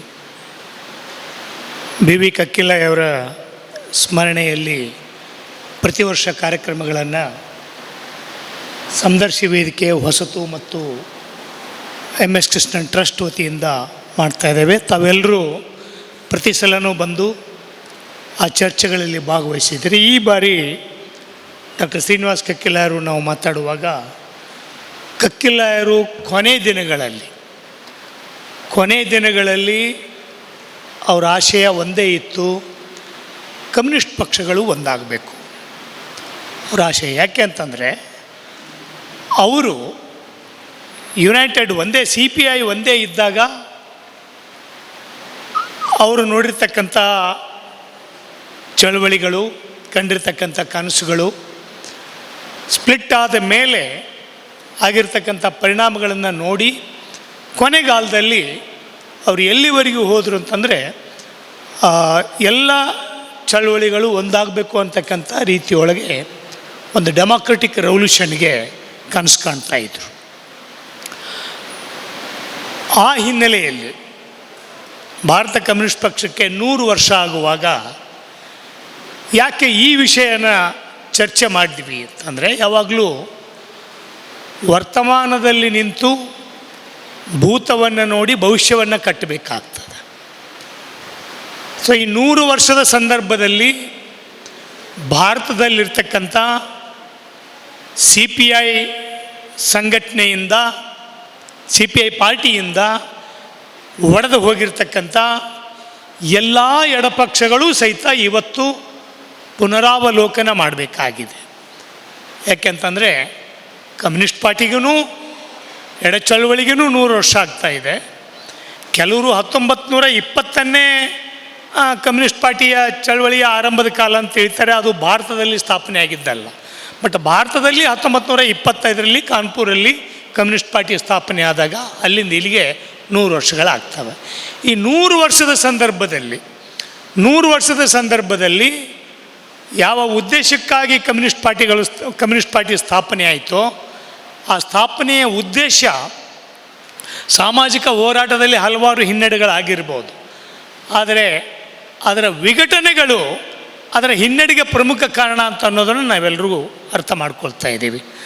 ಅಂತಿಮವಾಗಿ ಈ ಶತಮಾನೋತ್ಸವ ಸಂದರ್ಭದಲ್ಲಿ ಮುಂದಿನ ದಿನಗಳಲ್ಲಿ ಈಗಾಗಲೇ ಎಡಪಕ್ಷಗಳ ಒಕ್ಕೂಟ, ಎಡಪಕ್ಷಗಳ ವೇದಿಕೆ ಇವೆಲ್ಲವೂ ಇದ್ದಾವೆ. ಎಲ್ಲರೂ ಕೂಡಿ ಮಾಡ್ತಾಯಿದ್ದೀವಿ. ಇಲ್ಲಿ CPIನ ನ್ಯಾಷನಲ್ ಕೌನ್ಸಿಲ್ ಮೆಂಬರ್ ಆಗಿರ್ತಕ್ಕಂಥ ಅನಿಲ್ ರಜೀಮ್ವಾಲೆ ಇದ್ದಾರೆ.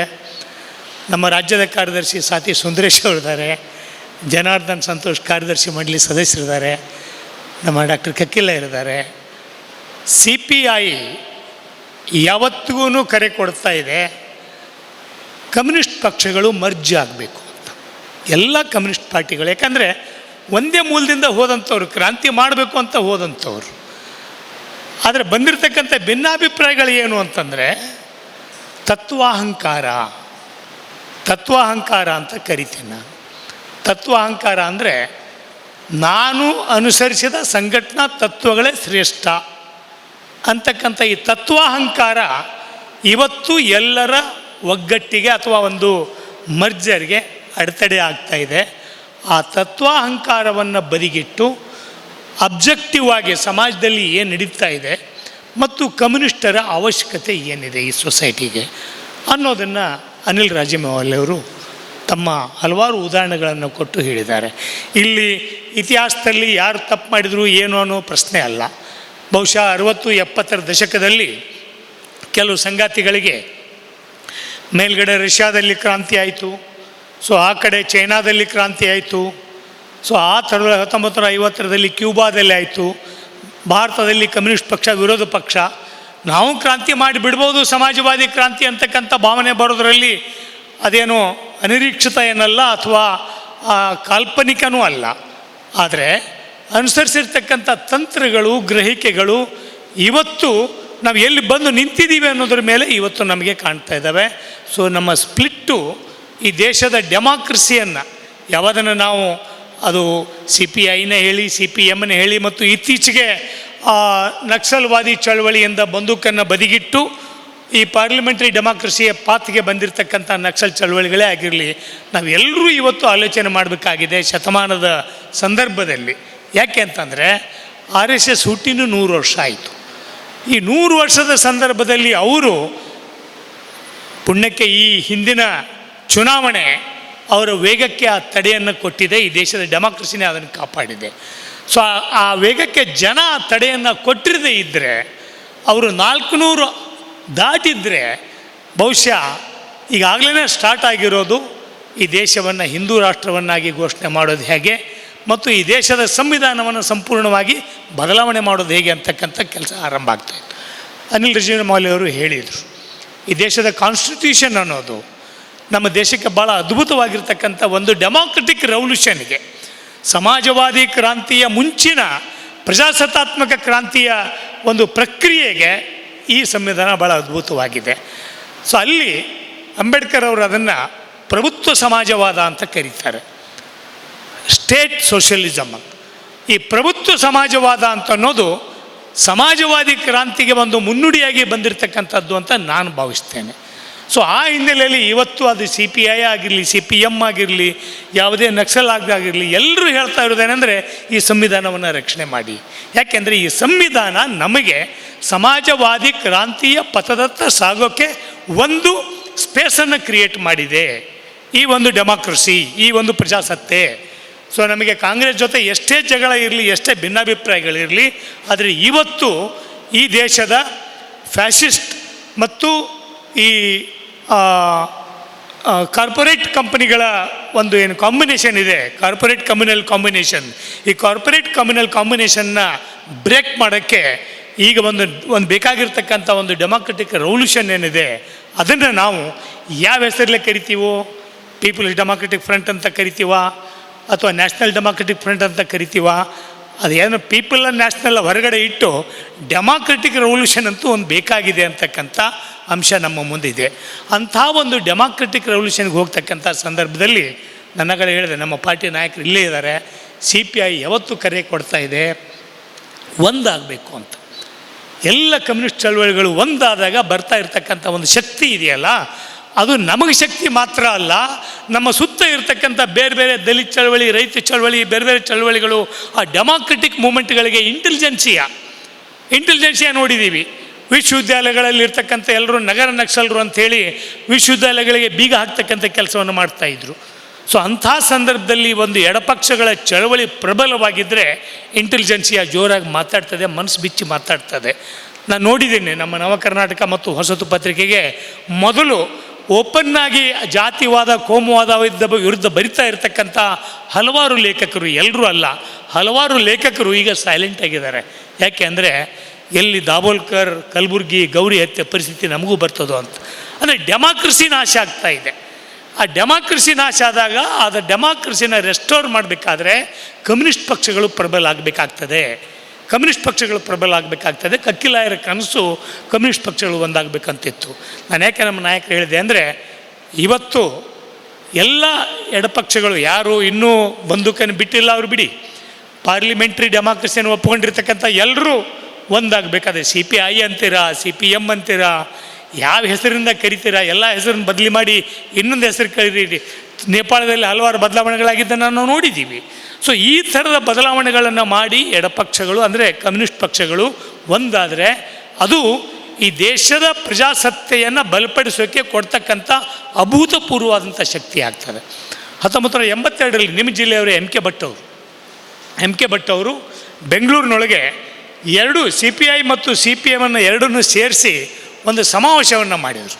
ಕಾಮೆಡ್ಸ್ ಆ ಸಮಾವೇಶನ ನಾನು ನೋಡಿದ್ದೀನಿ, ಇದ್ದೆ ಆ ಸಮಾವೇಶದಲ್ಲಿ. ಕಾಮೆಡ್ ಕಕ್ಕಿಲಾಯರು ಇದ್ದರು, ಕೃಷ್ಣನ್ನವರು ಮತ್ತು ಎಂ ಕೆ ಭಟ್ರು ಸೇರಿ ಮಾಡಿರ್ತಕ್ಕಂಥ ಒಂದು ಸಮಾವೇಶ, ಎರಡು ಪಕ್ಷಗಳು ಸೇರಿ. ಆಫ್ಟರ್ 1964 ಇಡೀ ದೇಶದಲ್ಲಿ ಮೊಟ್ಟ ಮೊದಲನೇ ಬಾರಿಗೆ ಕರ್ನಾಟಕದಲ್ಲಿ ಎರಡೂ ಪಕ್ಷಗಳು ಸೇರಿ ಒಂದು ರಾಜ್ಯ ಸಮಾವೇಶವನ್ನು ಮಾಡಿದ್ವಿ. ಆವಾಗ ಅದೇನೇ ನವಲಗುಂದ ನರಗುಂದ ರೈತ ಚಳವಳಿಯಲ್ಲಿ ಇಬ್ಬರು ಸೇರಿ ಪಾದಯಾತ್ರೆ ಮಾಡಿದ್ವಿ. ಅವತ್ತು ನಾನು ನೋಡಿದ್ದೀನಿ ಹಳೆಯ ಸಂಗಾತಿಗಳು, CPIನಲ್ಲಿರ್ತಕ್ಕಂಥ CPMನಲ್ಲಿರ್ತಕ್ಕಂಥ ಹಳೆಯ ಸಂಗಾತಿಗಳು, ಅವರು ಎಲ್ಲರೂ ಭೂಗತವಾಗಿ ಹೋರಾಟ ಮಾಡಿದವರು, ಅಂಡರ್ಗ್ರೌಂಡಲ್ಲಿ ಹೋರಾಟ ಮಾಡಿದವರು, ಅಂಡರ್ಗ್ರೌಂಡಲ್ಲಿ ಏಟನ್ನು ತಿಂದವರು, ಜೈಲಿಗೆ ಹೋದವರು, ಅವರೆಲ್ಲರೂ ಇವತ್ತು ಎರಡು ಪಾರ್ಟಿಗಳಲ್ಲಾಗಿದ್ದರು. ಒಂದು ಪಾರ್ಟಿಯಲ್ಲಿ ಬಂದಾಗ ಅವತ್ತು ಭಾವನಾತ್ಮಕವಾಗಿರ್ತಕ್ಕಂಥ ಆ ಸಂಬಂಧಗಳನ್ನು ನಾನು ನೋಡಿದ್ದೀನಿ.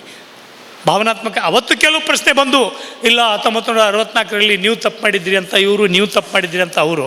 ಆದರೆ ಅದನ್ನೆಲ್ಲವನ್ನು ಮೀರಿ ನಾವೆಲ್ಲ ಒಂದೇ ಆಗಿದ್ವಿ. ಅಗೇನ್ಸ್ಟ್ ಇಂಪೀರಿಯಲಿಸಮ್, ಸ್ವಾತಂತ್ರ್ಯ ಹೋರಾಟದಲ್ಲಿ ನಾವೆಲ್ಲ ಒಂದೇ ಇದ್ವಿ ಅಂತಕ್ಕಂಥ ಒಂದು ಭಾವನೆಯನ್ನು ಅವತ್ತು ವ್ಯಕ್ತಪಡಿಸಿದ್ದನ್ನು ನೋಡಿದರೆ ಆ ಭಾವನೆಗಳು ಇವತ್ತಿಗೂ ಇದ್ದಾವೆ. ಬಹುಶಃ ನನಗೆ ಇವತ್ತು ಕಾಣ್ತಾ ಇರೋದು, ಯಾಕೆ ಈ ಟಾಪಿಕನ್ನು ಇವತ್ತು ಡಾಕ್ಟರ್ ಶ್ರೀನಿವಾಸ ಕಕ್ಕಿಲಾಯರ್ ಇಲ್ಲಿ ಅನಿಲ್ ರಜಿಮ್ವಾಲೆ ಅವ್ರನ್ನ ಕೇಳಿಕೊಂಡ್ರು ಅಂದರೆ, ಈ ದೇಶದ ಡೆಮಾಕ್ರಸಿಯನ್ನು, ಸಮಾಜವಾದಿ ಕ್ರಾಂತಿ ಯಾವಾಗ ತರ್ತೇವೋ ಬೇರೆ, ನಮ್ಮ ಪ್ರೋಗ್ರಾಮ್ಗಳು, ನಮ್ಮ ಪ್ರೋಗ್ರಾಮ್ಗಳು ಅಥವಾ ತಂತ್ರಗಳು ಗುರಿಗೆ, ಮೂಲ ಗುರಿ ಇದೆಯಲ್ಲ ಸಮಾಜವಾದಿ ಕ್ರಾಂತಿ ಅಂತಕ್ಕಂಥ ಮೂಲ ಗುರಿ, ಆ ಮೂಲ ಗುರಿಯಿಂದ ಡಿವಿಯೇಟ್ ಆಗಬಾರ್ದು. ಕೆಲವೊಮ್ಮೆ ಆ ಕಡೆ ಈ ಕಡೆ ಹೋಗ್ಬೋದು, ಡಿವಿಯೇಟ್ ಆಗಬಾರ್ದು. ಆ ಮೂಲ ಗುರಿಯತ್ತ ಹೋಗೋಕ್ಕೆ ಇವತ್ತು ನಾವು ಹಲವಾರು ಸ್ಟೆಪ್ಗಳನ್ನು ದಾಟಬೇಕಾಗಿದೆ. ಆ ಸ್ಟೆಪ್ಗಳಲ್ಲಿ ಎಲ್ಲ ಕಮ್ಯುನಿಸ್ಟರು ಒಂದೇ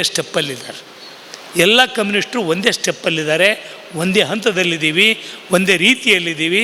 ಆ ಹಿನ್ನೆಲೆಯಲ್ಲಿ ಈ ಮಂಗಳೂರಿನಲ್ಲಿ ಯಾಕೆ ಇದನ್ನು ಮಾಡಿದ್ದೀವಿ ಅಂದರೆ, 1951ರಲ್ಲಿ ಉಳ್ಳಾಲದಲ್ಲಿ ಕಮ್ಯುನಿಸ್ಟ್ ಪಾರ್ಟಿಯನ್ನು ಬ್ಯಾನ್ ಮಾಡಿದರು ರಣದಿವೆ ಲೈನ್ ಬಂದಾಗ. ಆ ರಣದಿವೆ ಲೈನ್ ಆದ ಮೇಲೆ ನಾವು ಆ ಲೈನನ್ನು ಬಿಟ್ಟಿದ್ದೀವಿ ಅಂತ CPI ಹೇಳಿದಾಗ ಮೊಟ್ಟ ಮೊದಲ ಸಮ್ಮೇಳನ ಇದೇ ಉಳ್ಳಾಲಲ್ಲಿ 1959ರಲ್ಲಿ ಆಯಿತು. ಸೊ ಆ ಹಿನ್ನೆಲೆಯಲ್ಲಿ ನಾವು ನಮ್ಮ ಇತಿಹಾಸವನ್ನು, ಕರ್ನಾಟಕದ ಕಮ್ಯುನಿಸ್ಟ್ ಪಕ್ಷದ ಇತಿಹಾಸವನ್ನು ಮಂಗಳೂರಿಂದನೇ ನೋಡ್ತೀವಿ. ಅಂದರೆ ಒಂದು ಸಂಘಟಿತ ಇತಿಹಾಸವನ್ನು ಮಂಗಳೂರಿನ ನೋಡ್ತೀವಿ. ಸೊ ಆ ಹಿನ್ನೆಲೆಯಲ್ಲಿ ಇವತ್ತು ಈ ಸೆಮಿನಾರ್ ಏನಿದೆಯಲ್ಲ, ಆ ಶತಮಾನದ ಆಚರಣೆಯ, ಕಮ್ಯುನಿಸ್ಟ್ ಪಕ್ಷದ ಶತಮಾನದ ಆಚರಣೆಯ ಸಂದರ್ಭದ ಒಂದು ಥರ ಆರಂಭಿಕ ಒಂದು ವಿಚಾರ ಸಂಕಿರಣ ಇದು ಅಂತ ನಾನು ತಿಳ್ಕೊಂಡಿದ್ದೀನಿ.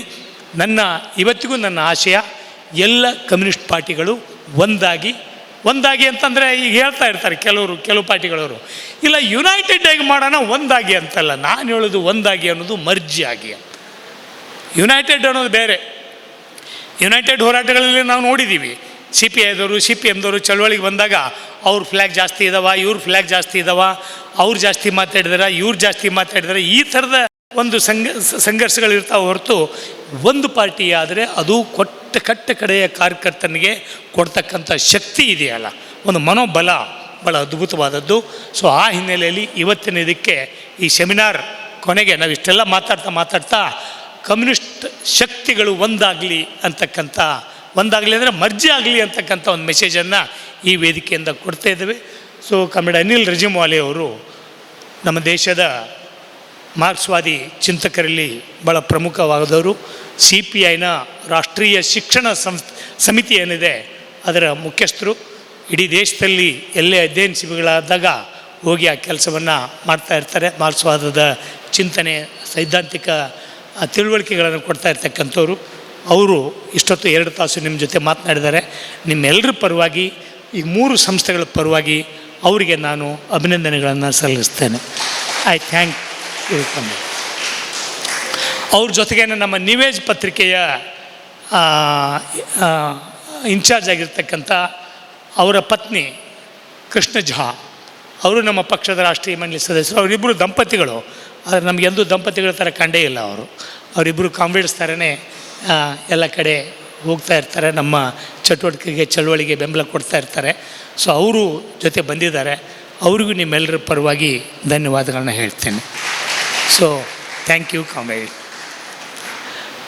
ಆಮೇಲೆ ಈ ಕಾರ್ಯಕ್ರಮಕ್ಕೆ ಬಂದಿರತಕ್ಕಂಥ ತಮ್ಮೆಲ್ಲರಿಗೂ, ಮಾಧ್ಯಮದ ಗೆಳೆಯರಿಗೂ ಮತ್ತು ಎಲ್ಲ ಹಿತೈಷಿಗಳಿಗೂ ಧನ್ಯವಾದಗಳನ್ನ ಹೇಳ್ತಾ, ಸೊ ಈ ಕಮ್ಯುನಿಸ್ಟ್ ಪಕ್ಷದ ಶತಮಾನೋತ್ಸವದ ಕಾರ್ಯಕ್ರಮದ ಈ ಆರಂಭಿಕ ಕಾರ್ಯಕ್ರಮ ಮುಂದಿನ ದಿನಗಳಲ್ಲಿ 1 ವರ್ಷಗಳ ಕಾಲ ಕಮ್ಯುನಿಸ್ಟ್ ಪಕ್ಷದ ಶತಮಾನದ ಕಾರ್ಯಕ್ರಮಗಳನ್ನ 1 ವರ್ಷಗಳ ಕಾಲ ಹಾಕೋತೇವೆ. ಸೊ ಅದರ ಆರಂಭಿಕ ಚಾಲನೆಯ ಕಾರ್ಯಕ್ರಮಕ್ಕೆ ತಾವೆಲ್ಲ ಬಂದಿದ್ದೀರಿ ಅಂತ ನಾನು ತಿಳ್ಕೊತೇನೆ. ಇದು ಅಧಿಕೃತವಾಗಿ ಕಮ್ಯುನಿಸ್ಟ್ ಪಕ್ಷದ ಕಾರ್ಯಕ್ರಮ ಅಲ್ಲ, ಈ 3 ಸಂಸ್ಥೆಗಳು ಸೇರಿ ಮಾಡಿರ್ತಕ್ಕಂಥವು. ಆದರೆ ಈ 3 ಸಂಸ್ಥೆಗಳ ಆಶಯನೂ ಒಂದೇ, ಈ ದೇಶದಲ್ಲಿ ಕಮ್ಯುನಿಸ್ಟರು ಒಂದಾಗಬೇಕು ಅಂತ. ಆ ನಕ್ಸಲೈಟ್ ಗೆಳೆಯರಿಗೆ ನಾನು ಜೋಕ್ ಮಾಡ್ತಾ ಇರ್ತೀನಿ, ಯಾವಾಗ ಈ ದೇಶದಲ್ಲಿ ಬೀದಿಗಿಳಿದು ಹೋರಾಟ ಮಾಡಬೇಕಾದಂಥ ಸಂದರ್ಭದಲ್ಲಿ ಬಂದೂಕು ಹಿಡ್ಕೊಂಡು ಕಾಡಿಗೆ ಹೋದ್ರಿ. ಇವತ್ತು ಮೋದಿ ಎಲ್ಲರನ್ನೂ ಕಾಡಿಗೆ ಕಳಿಸ್ತಕ್ಕಂಥ ಕಾಲದಲ್ಲಿ ನೀವು ಬಂದು ಊರಲ್ಲಿ ಕೂತಿದ್ದೀರಿ. ಸೊ ನಾವೆಲ್ಲರೂ ಸೇರಿ ಒಂದಾಗಿ ಇವತ್ತು ಹೋರಾಟ ಮಾಡಬೇಕಾಗಿದೆ. ಅಂಥ ಒಂದು ಆಶಯಕ್ಕೆ ಈ ಸಮ್ಮೇಳನ, ಈ ವಿಚಾರ ಸಂಕಿರಣ ಚಾಲನೆ ಕೊಡಲಿ ಅಂತ ತಮ್ಮೆಲ್ಲರಿಗೂ ವಂದಿಸಿ, ಮುಖ್ಯವಾಗಿ ಡಾಕ್ಟರ್ ಶ್ರೀನಿವಾಸ್ ಕಕ್ಕಿಲಯ್ಯ ಅವರು ಮತ್ತು ನಾಗೇಶ್ ಅವರು ಇದನ್ನು ಇಲ್ಲಿ ಆರ್ಗನೈಸ್ ಮಾಡಿದ್ದಾರೆ. ಮಂಗಳೂರು ಜಿಲ್ಲೆಯ ಪಾರ್ಟಿಯ ಸಂಗಾತಿಗಳು ಆರ್ಗನೈಸ್ ಮಾಡಿದ್ದಾರೆ. ತಮ್ಮೆಲ್ಲರಿಗೂ ಧನ್ಯವಾದಗಳು. ಮತ್ತು ಬಂದು ಭಾಗವಹಿಸಿರ್ತಕ್ಕಂಥ ಬುದ್ಧಿಜೀವಿಗಳು, ಸಾಹಿತಿಗಳು, ಚಿಂತಕರು ಎಲ್ರಿಗೂ ಧನ್ಯವಾದಗಳನ್ನ ಹೇಳಿ ಈ ಕಾರ್ಯಕ್ರಮನ ಇಲ್ಲಿಗೆ ಮುಗಿಸ್ತೇವೆ. Thank you.